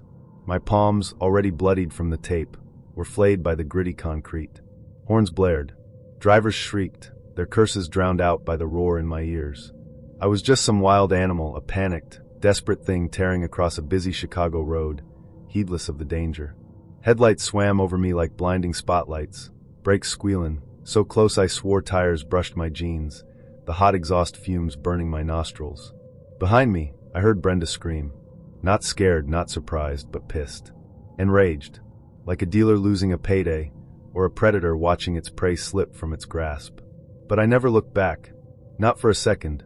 The instinct to survive was too strong. I bolted down the nearest alley, a narrow, garbage-strewn chasm between brick buildings, lungs ripping, heart slamming like fists in my ears. My shoes were gone by then. The duct tape had ripped them loose in the scuffle, or they'd flown off when I hit the ground. I ran raw foot on broken glass and gravel, each step a fresh agony, until my breath gave out, a ragged, wheezing gasp. I collapsed behind some overflowing dumpster, stinking of stale food and decay, just heaving, my body slime-covered in sweat and grime. My muscles screamed, my head throbbed, but I was alive. No phone, no wallet. They'd taken it all. But I was alive. The cops didn't believe much at first. Just another stone guy ranting about duct tape and predators, probably thinking I'd had a bad trip or a drunk hallucination. It took a while, an emergency room visit, the ugly, undeniable bruises, the raw, torn skin, before they let it sink in. Men like me don't just wake up hogtied in cars for fun. This wasn't some kinky roleplay gone wrong. And Brenda? Never saw her again online. Her whole profile, gone like mist, vanished into the digital ether. Which tells me everything I need to know. She never was Brenda. Just another mask. Another pretty face. Another carefully constructed lure in the terrifying, endless landscape of dating horror stories. And I was just another mark who learned the hard way that sometimes a new beginning is just the end of everything you thought you knew. I'm a Texas boy, born and raised under a sky so big it makes you feel small. And for years, I thought I'd seen every damn trick these dating apps could pull. The profiles that were nothing but thinly veiled Instagram ads for some aspiring influencer. The women who'd hit you with their Cash App requests 5 minutes into a conversation, like a digital mugging. The good ones, the rare glimmers of hope, who'd vanish into the ether the moment you wouldn't cough up Uber fare for a coffee date. My cynicism was a thick hide, worn smooth by disappointment. Then Lisa's profile popped up, and for a fleeting, dangerous moment, she sliced right through it. She said we should go to a pub in my city, a place I knew by reputation but had never stepped foot in. The kind of joint with dark, scarred wood paneling, where the neon beer signs flickered like the dying breaths of half-asleep lightning bugs, casting a lurid glow over everything. I showed up early, sat nursing a cheap beer, a knot of nervous hope tightening in my gut. Then the door swung open, and she walked in. And I swear to God, she looked exactly like her pictures. That never happens. My cynical hide began to crack. We settled in, the clinking of glasses and low hum of conversation wrapping around us. We swapped hometown stories, laughed easy, the kind of comfortable rhythm you usually have to work for. Nothing felt forced, nothing awkward. For the first time in a long, long while, I allowed myself to think. Maybe Tinder isn't just a bottomless pit of wasted time and creeping dread. About an hour in, after a particularly good laugh, Lisa leaned forward, her eyes sparkling under the dim pub lights. Why don't we head back to my apartment? It's close by. Got a bottle of wine there. Now, I'm cautious by nature, a man who generally trusts his gut. But when a pretty girl you're hitting it off with, a girl who feels real, says that, your brain rewires itself. You don't overthink it. We drained our beers, the cool Texas evening air washing over us as we walked the few blocks to her place. The building loomed, older than dirt, a 70s complex that hadn't seen a lick of renovation since Nixon was in office. The hallway carpets were frayed down the middle, a dark, greasy path worn by years of dragging boots and sneakers, every stain a fossilized memory. Half the overhead lights buzzed a weak, sickly yellow before sputtering out, leaving pockets of oppressive shadow. A shiver of unease traced its way down my spine. Maybe I shouldn't be here. That little gut feeling, a cold, insistent whisper, stirred, but like a fool, I hushed it quick, chalking it up to nerves. Inside her apartment, the air hung heavy and faintly sour, a cloying blend of old canned goods and something that had been wet too long, clinging to the cheap wallpaper.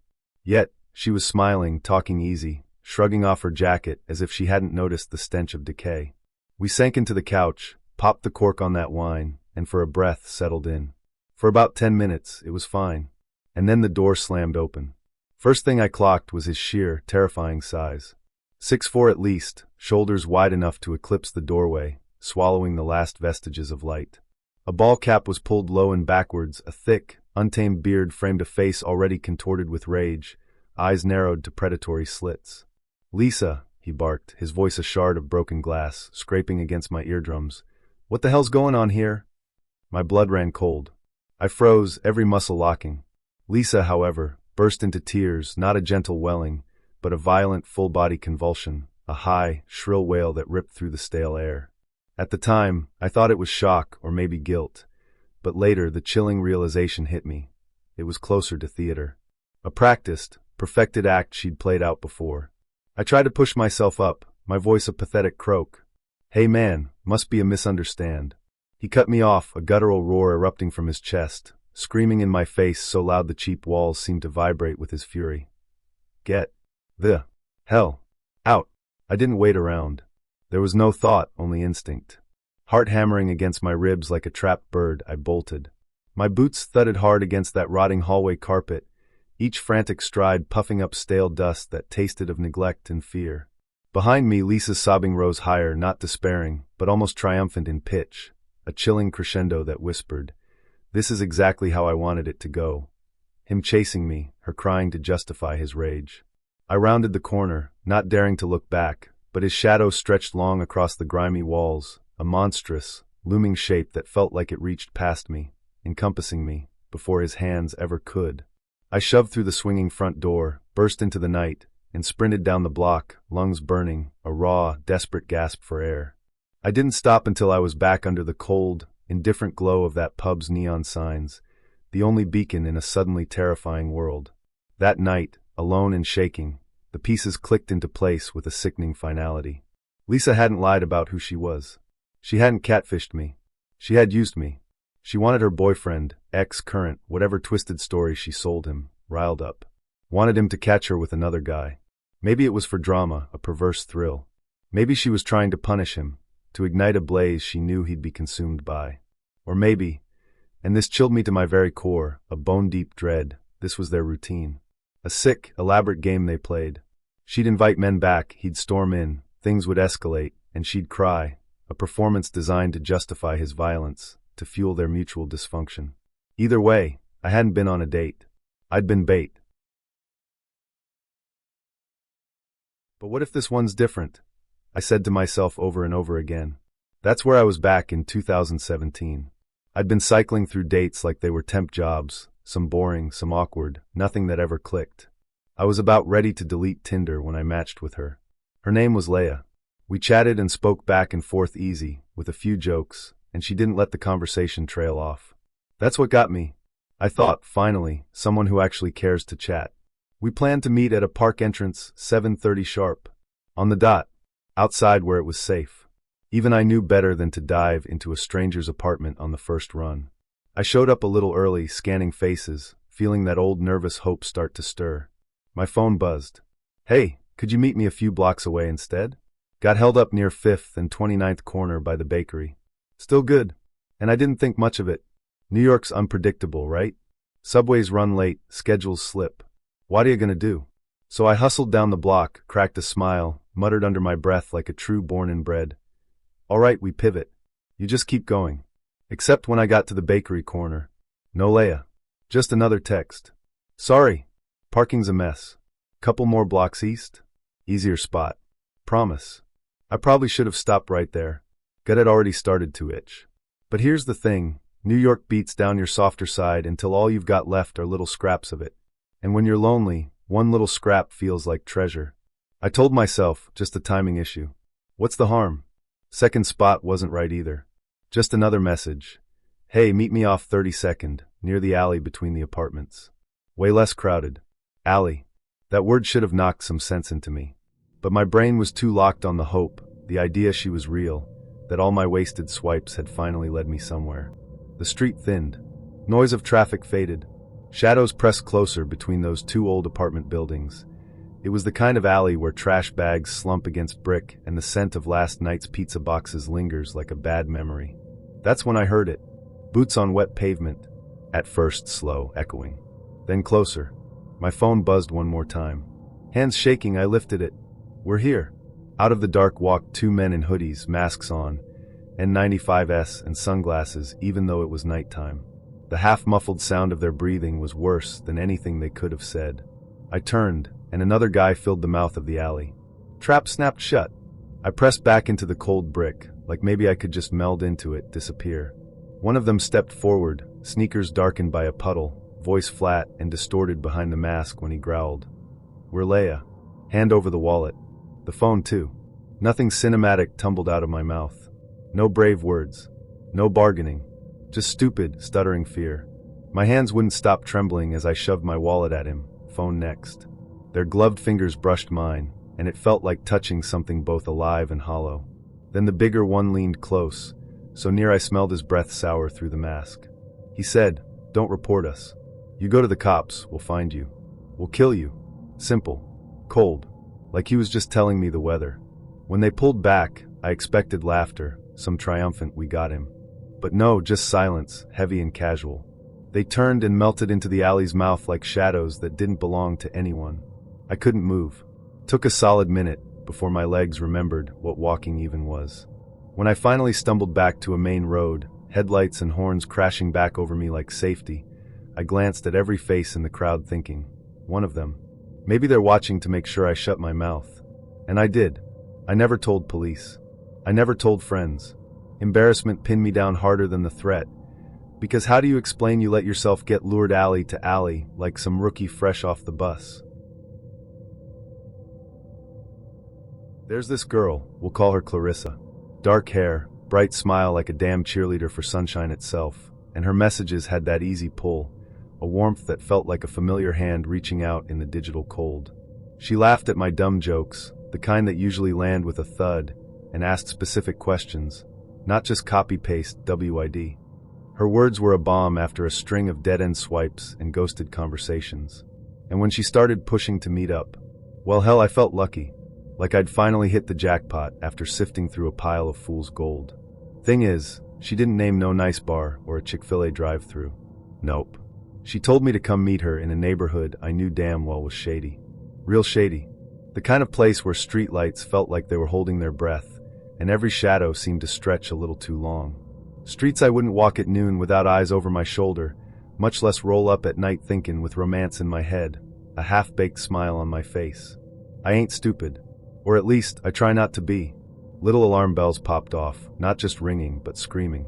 A primal, gut-level warning. And for once, after a lifetime of ignoring those little nudges, I didn't ignore him.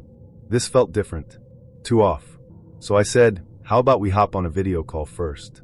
Just quick, casual, making sure this ain't no Nigerian prince type situation. A simple screen test to confirm she was real, to hear her voice, see her smile in motion. She said sure. Too quick, really. Like she'd been waiting for me to ask, like it was part of some script. That was the second alarm bell, softer but still there. When that call connected, the moment the screen lit, illuminating her face in a sickly glow, I knew something was wrong. My stomach dropped like an elevator cable snapping. You'll ever see somebody who's almost what they said they were, but not quite? Like a knockoff handbag that's a little too stiff, or a painting where the eyes just don't quite track. Like the teeth are in the right place, but the smile feels borrowed, stretched thin over something unfamiliar. That's how she looked. An imitation. A poor copy. Same hair color, sure, but styled different, flat, stringy, draped across half her face like she didn't want me seeing the whole thing. Like she was trying to hide a defect, or maybe just half a face. The skin tone didn't even match the photos right. It was off, washed pale, like she hadn't been outdoors in months, or maybe like the light was just wrong. And her voice? Didn't match at all. High where the messages had read sultry, a smoky drawl I'd imagined. No hint of that playful southern charm the text suggested. It was clipped, nervous, almost reedy. I asked real casual, trying to ignore the growing knot in my gut. So how's the heat treatin' you out here? Florida's been boiling these past few weeks.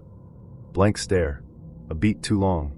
Then a slow, forced laugh that didn't reach her eyes. Then she said, "Oh yeah, it's hot." That hot came a good 2 beats later, like she was translating it from another language, or like somebody wasn't Logan with me. Somebody was cueing her, whispering the answer into her ear, or holding up a cue card just out of frame. I leaned back in my chair, trying to appear relaxed, but my muscles were coiling. My eyes traveled the frame, scanning for any tell. And that's when the dread settled in, cold and heavy. Behind her, space. Just bare. Not a real bedroom, not a cluttered kitchen, not even a shitty college apartment with posters peeling off the wall. Just one lone, cheap lamp shoved to the corner, casting long, distorted shadows. A cheap, thin curtain, the kind you buy at a dollar store, drawn too tight behind her, perfectly flat, like it was stapled to a wall. The room was empty as a stage, devoid of any personal touch, any sign of a life lived. It was a set, and her lighting off balance. Her face lit harsh from one side, creating deep, unnatural shadows that sliced across her, making her cheekbones look jagged, almost skeletal. Like one half of her was present, trying to play the part, and the other half was trying to disappear into the gloom. I asked playful, trying to puncture the weirdness with a joke. "So where's this pizza you promised me if I drive over? You even live close by." I remembered her texts talking about her favorite local pizza joint, a place she swore was the best in the city.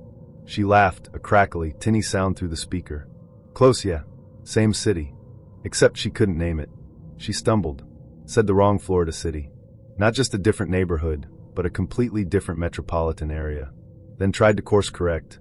"Oh, everywhere's kind of the same around here." Her eyes flicked wildly, like she was searching for the right answer, a lifeline.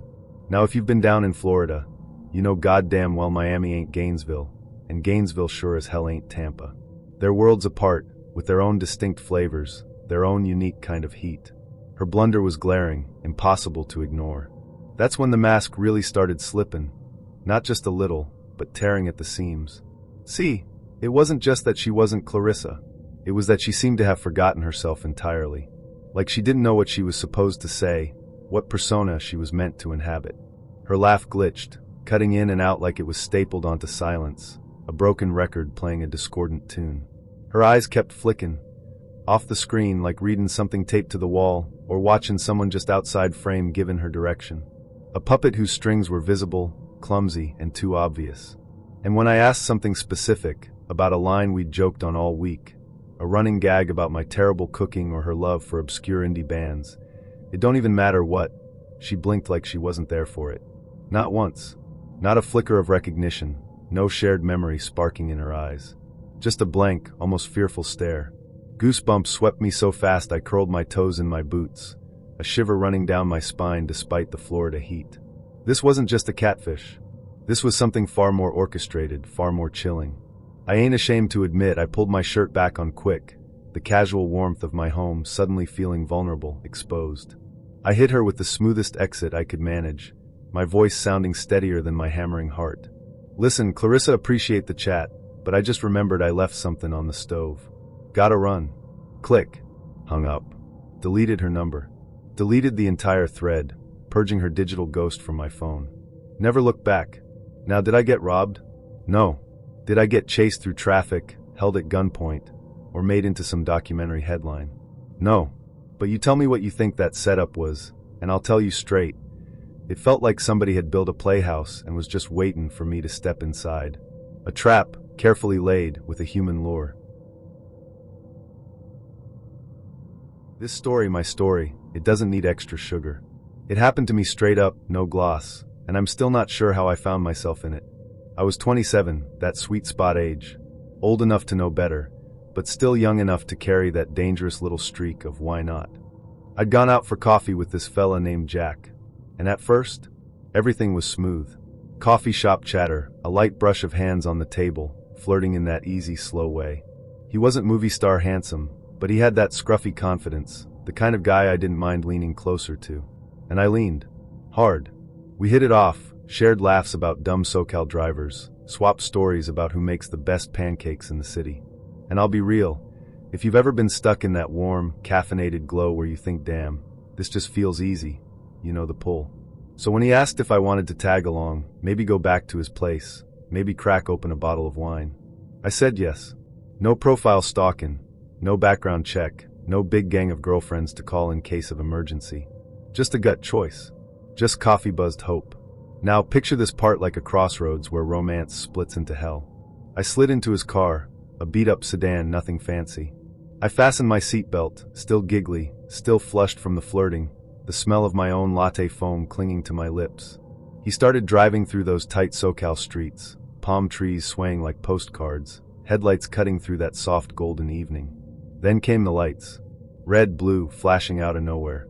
Sirens blaring. I thought maybe a fire truck was cutting through traffic. But no, the lights glued themselves right on the tail of Jack's car. My whole chest dropped out. Jack cursed low, real mean through his teeth. Shit. Shit, not now. And before I could even ask what was happening, his foot slammed the gas. Tires squealed, and that easy latte date smile died in my stomach. Windows rattled. The car lurched forward into the kind of speed you only see on cop chases on the news. My whole body whipped back into the seat. I clawed for the armrest, feeling that tight pull of the seatbelt bite into my collarbone. Every nerve screamed. What the hell did I just climb into? Sirens filled every open space between us. It wasn't music from the radio anymore.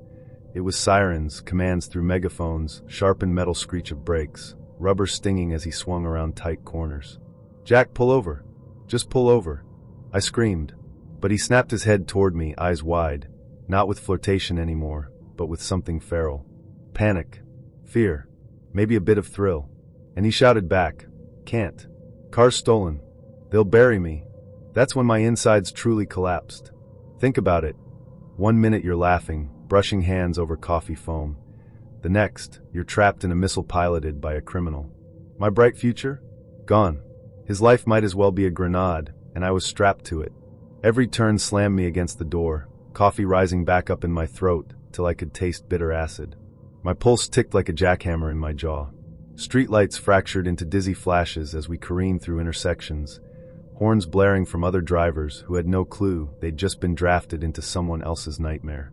I tried clawing for my phone, but it flew from my hand into the footwell when he jerked the wheel.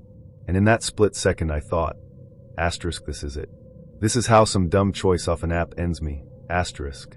The chase didn't last movie long, though it felt eternal. A few sharp turns, alleys none of my friends would walk down, the kind of backstreets stinking of trash and hot asphalt. Then came the sound, tires howling off rhythm, the sick crunch of metal against something too solid. Everything flipped sideways. Glass broke, not shattering pretty, but spraying into my hair and cutting my forearms. I screamed louder than I ever had, the kind of gut sound you don't realize lives inside you till it tears its way up. When the car stopped, nose crumpled ugly into a lamppost, the airbags had already punched the breath out of both of us. Smoke hissed. Sirens didn't fade, they closed in. Flashing red and blue swallowed every inch of my sight. Hands yanked the door open, officers screaming. Jack went down wild, shouting obscenities dragged out on asphalt. I fumbled to follow, crying, confused, caught up in cuffs for no sin, but being dumb enough to say yes. I remembered how cold that metal felt against my wrists, humiliating more than painful. I tried to explain. I didn't know I didn't. But who believes you when you smell of sweat and sex and crime, climbing out of a thief's car? Hours later, they let me go. Cleared me. But by then, the damage was done. That night burrowed hot and mean into me. Ain't the first mistake I made at 18, but it's the one that still claws its way into my thoughts when I slip under the covers at night. See, I just started long-haul driving, green as grass, convinced I was a woman because I could muscle a rig. Truth was, I still had that kind of dumb, buzzing energy, the kind that makes you want to try everything once. That's how I ended up messing around with men. Not because I'd fallen in love or was looking for forever, but just to see, what it felt like. Everyone experiments a little when they're young. I figured, what's the absolute worst that could happen? Well, let me tell you. I met this guy Joe through one of those phone apps.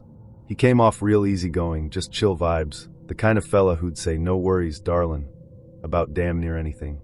He talked about movies, about how he liked adventure, and I thought, whatever, just hang out, grab some pizza, maybe fool around. So I drove to his little place one night. It wasn't much, just one of those plain-as-hell houses that reeked of yesterday's grease, and too many damn Red Bulls left open on the counter. Honestly, I should have spun on my heel the moment I saw the kitchen. But 18 is young enough that you don't listen to your gut, especially when you're hungry for experiences you ain't tried yet. Me and Joe ordered pizza, drank Mountain Dew straight from 2-liter bottles, laughed watching some dumb TV. He was friendly, not pushy, and the static built up naturally till we ended up in his room. And listen, I'm not gonna hand out details like it was a romance novel, but we did what grown folks do. I remember feeling flushed, heart hammering, that breathless haze you get when you're grinning sloppy in the dark. His sheets smelled like cheap detergent, and the headboard banged against the wall once or twice, which just made us laugh harder. It was young, clumsy, sweaty fun, exactly the kind of night I was chasing. Then it changed. I was stretched out, catching my breath, staring at the ceiling fan wobbling like it was about to fling itself loose, when I heard it. A scream. Not from Joe. Not from me. From somewhere else in the house. Now look, I've been in bar fights. I've heard men holler when you swing a pool stick across their back. I've heard women screech giddy drunk out of their minds at rodeo nights. This wasn't that. This was the kind of sound that rips down your spine like an ice pick. A real scream. I straightened up fast, the buzz of sex draining out like somebody dunked me in cold creek water. "You hear that?" I asked. My voice cracked, which ain't like me. Joe chuckled low, leaned back, and waved it off. "Oh hell, that's just a movie my brother's watching out in the living room," he said. "He's into that crazy horror crap." At first, I desperately wanted to believe him. You want to melt back into that warm, lazy afterglow and ignore the bad feeling in your gut. I remember pulling the comforter closer, telling myself, asterisk, maybe he's right. Maybe it's just some slasher flick bleeding through the walls, asterisk. But then I heard it again. Louder. Hell, that wasn't a pretend scream. It had raw grit, unmistakable panic, pure agony, like somebody begging. I started gathering my clothes real quick, making some flimsy excuse about having to get back on the road for a delivery. He pouted. "Now come on, don't bail, we're having fun." But I had that trucker sense kicking in, telling me loud and clear, leave now or regret it forever. He finally let me out with a kiss, still smiling like everything was normal. I walked across the gravel drive feeling stark naked under that night sky, my boots sounding way too loud. I fired up my rig, left half the pizza untouched on his counter, and drove. Didn't breathe easy till I was 3 counties over. 2 days later, sitting in the cab waiting on a load, I scrolled the news on my phone. And there it was, a big bold headline like somebody slapped my soul with it. Local brothers arrested, man found starving, tortured in family home. I almost dropped my phone. The picture was Joe. Same lazy grin. Same everything. Turns out Joe and his brother had been keeping their stepdad locked away, starving him, beating him within an inch of his life. You bet your ass the screams I heard weren't from no television. They were him, pleading, fighting to stay alive while me and Joe were pulling sheets sweaty in the next room. That's when the sweat broke across my back, not from lust but pure, sick realization. If I'd stayed the night, if I'd snooped too much, if I'd asked one more question, I could have traded places with that poor bastard. When I was 22, I thought I had a good read on people. I could spot liars, creeps, and losers from a mile away. He called himself Guy. That's not his real name, but it's close enough to what he wanted me to call him. He was 40 when I was 22. Like twice my age. At first, I thought, okay, age is just a number. People always said older guys were more stable, grounded, maybe even romantic in a protective way. And honestly, he came across as funny in this weird, awkward, but charming style. He spoke as though he were in some small-town play, over-enunciating every word, slipping in odd phrases like, "Ah heck, I'm just a plain OL fella from Ohio, you know? Gotta keep life simple as cornbread." Quirky, I thought. Maybe even safe. Except, the more I talked to him, the more I realized his quirky charm teetered into something stranger. Like his friendliness wasn't friendliness at all, but some carefully rehearsed character played just for me. We'd chat for hours on Messenger. He told me long-winded stories about Ohio cornfields, local gas stations, and little family-owned shops that sounded ripped from a 70s postcard. Sometimes it was sweet. Other times, I noticed his sentences bent into something ritualistic. His rambling paragraphs weren't normal messages anymore. They started to read more like passages out of a cult primer, as though he was teaching me something, trying to cast me in a role in his private little play. I should have seen it as a red flag, but I brushed it off, because he was 40, surely he was harmless, surely I was the one being too paranoid. Then, about a year into knowing him, he tried to rope me into schemes. First he asked me to spy on his soon-to-be ex-wife. She won't recognize ya, sugar pie, he'd say in that sugar-coated Midwest lilt. Just drive by her house, see who's over. You'll be helping me keep God's truth intact. Something about the calm way he said it, that odd Ohio twang that slid from ordinary into fanatical, froze me. It wasn't a joke. He meant it. I refused politely, but instead of being embarrassed, he praised me. That's good. You're a strong girl.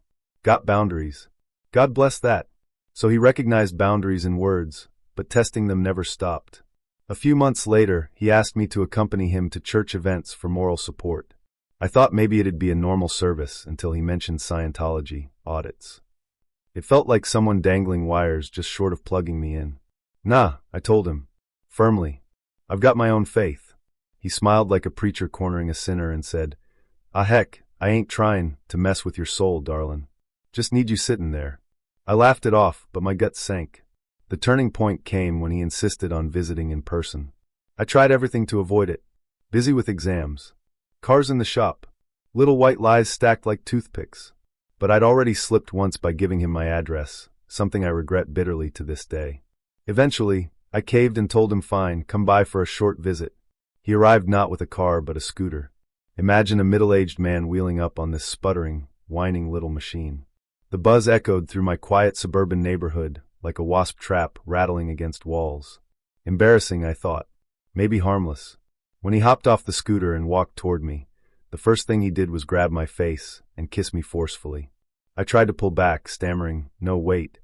But he held me just long enough and said, dead serious, "I just wanted to make sure you were real." As though standing 3 feet from me wasn't proof enough. His eyes locked onto mine in a way that didn't feel like affection. It felt like measuring. Like prey. I wanted him gone. Right then. But we were at my parents' house, and when my 17-year-old sister stepped outside with curiosity, he instantly redirected himself.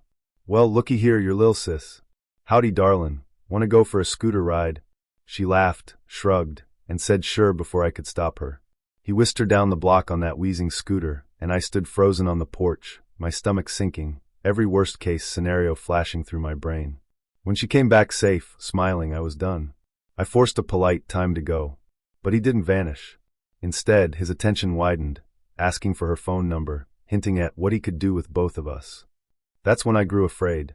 He had my address, he'd seen my family, and every attempt to pull away seemed to draw him closer. He texted relentlessly, pages of ranting, bizarre letters that spilled like some possessed diary. 15 pages in English. Then 15 more in Spanish. Neither read like conversation, but more like incantations he'd written for an audience of one. When I finally blocked him, he started texting my boyfriend. Messy lies, manipulations. She said she'd give me the number. She's hiding something from you. Messages kept coming for months. Like whispers hiding in the corner of my phone. Unread but always there. Until one day they simply stopped. Now I'm 28 and thankfully have never heard from him again. But all those little moments still stick. The whine of his scooter, the too loud Ohio accent masking obsession, the way his eyes darted toward my sister the second she appeared. What I learned, and what I hope anyone reading learns, is that red flags don't look like horror movies at the start. They look like quirky personalities, older guys who seem safe, long meandering texts you laugh off with friends. But every ignored instinct becomes a door cracked open further and further until one day, someone steps inside uninvited, smiling, polite, and ready to take root. I thought Guy was just a friendly Ohio man with funny phrases. Turns out, he was a predator masking himself in small-town cornfield charm. And I was nearly his stage.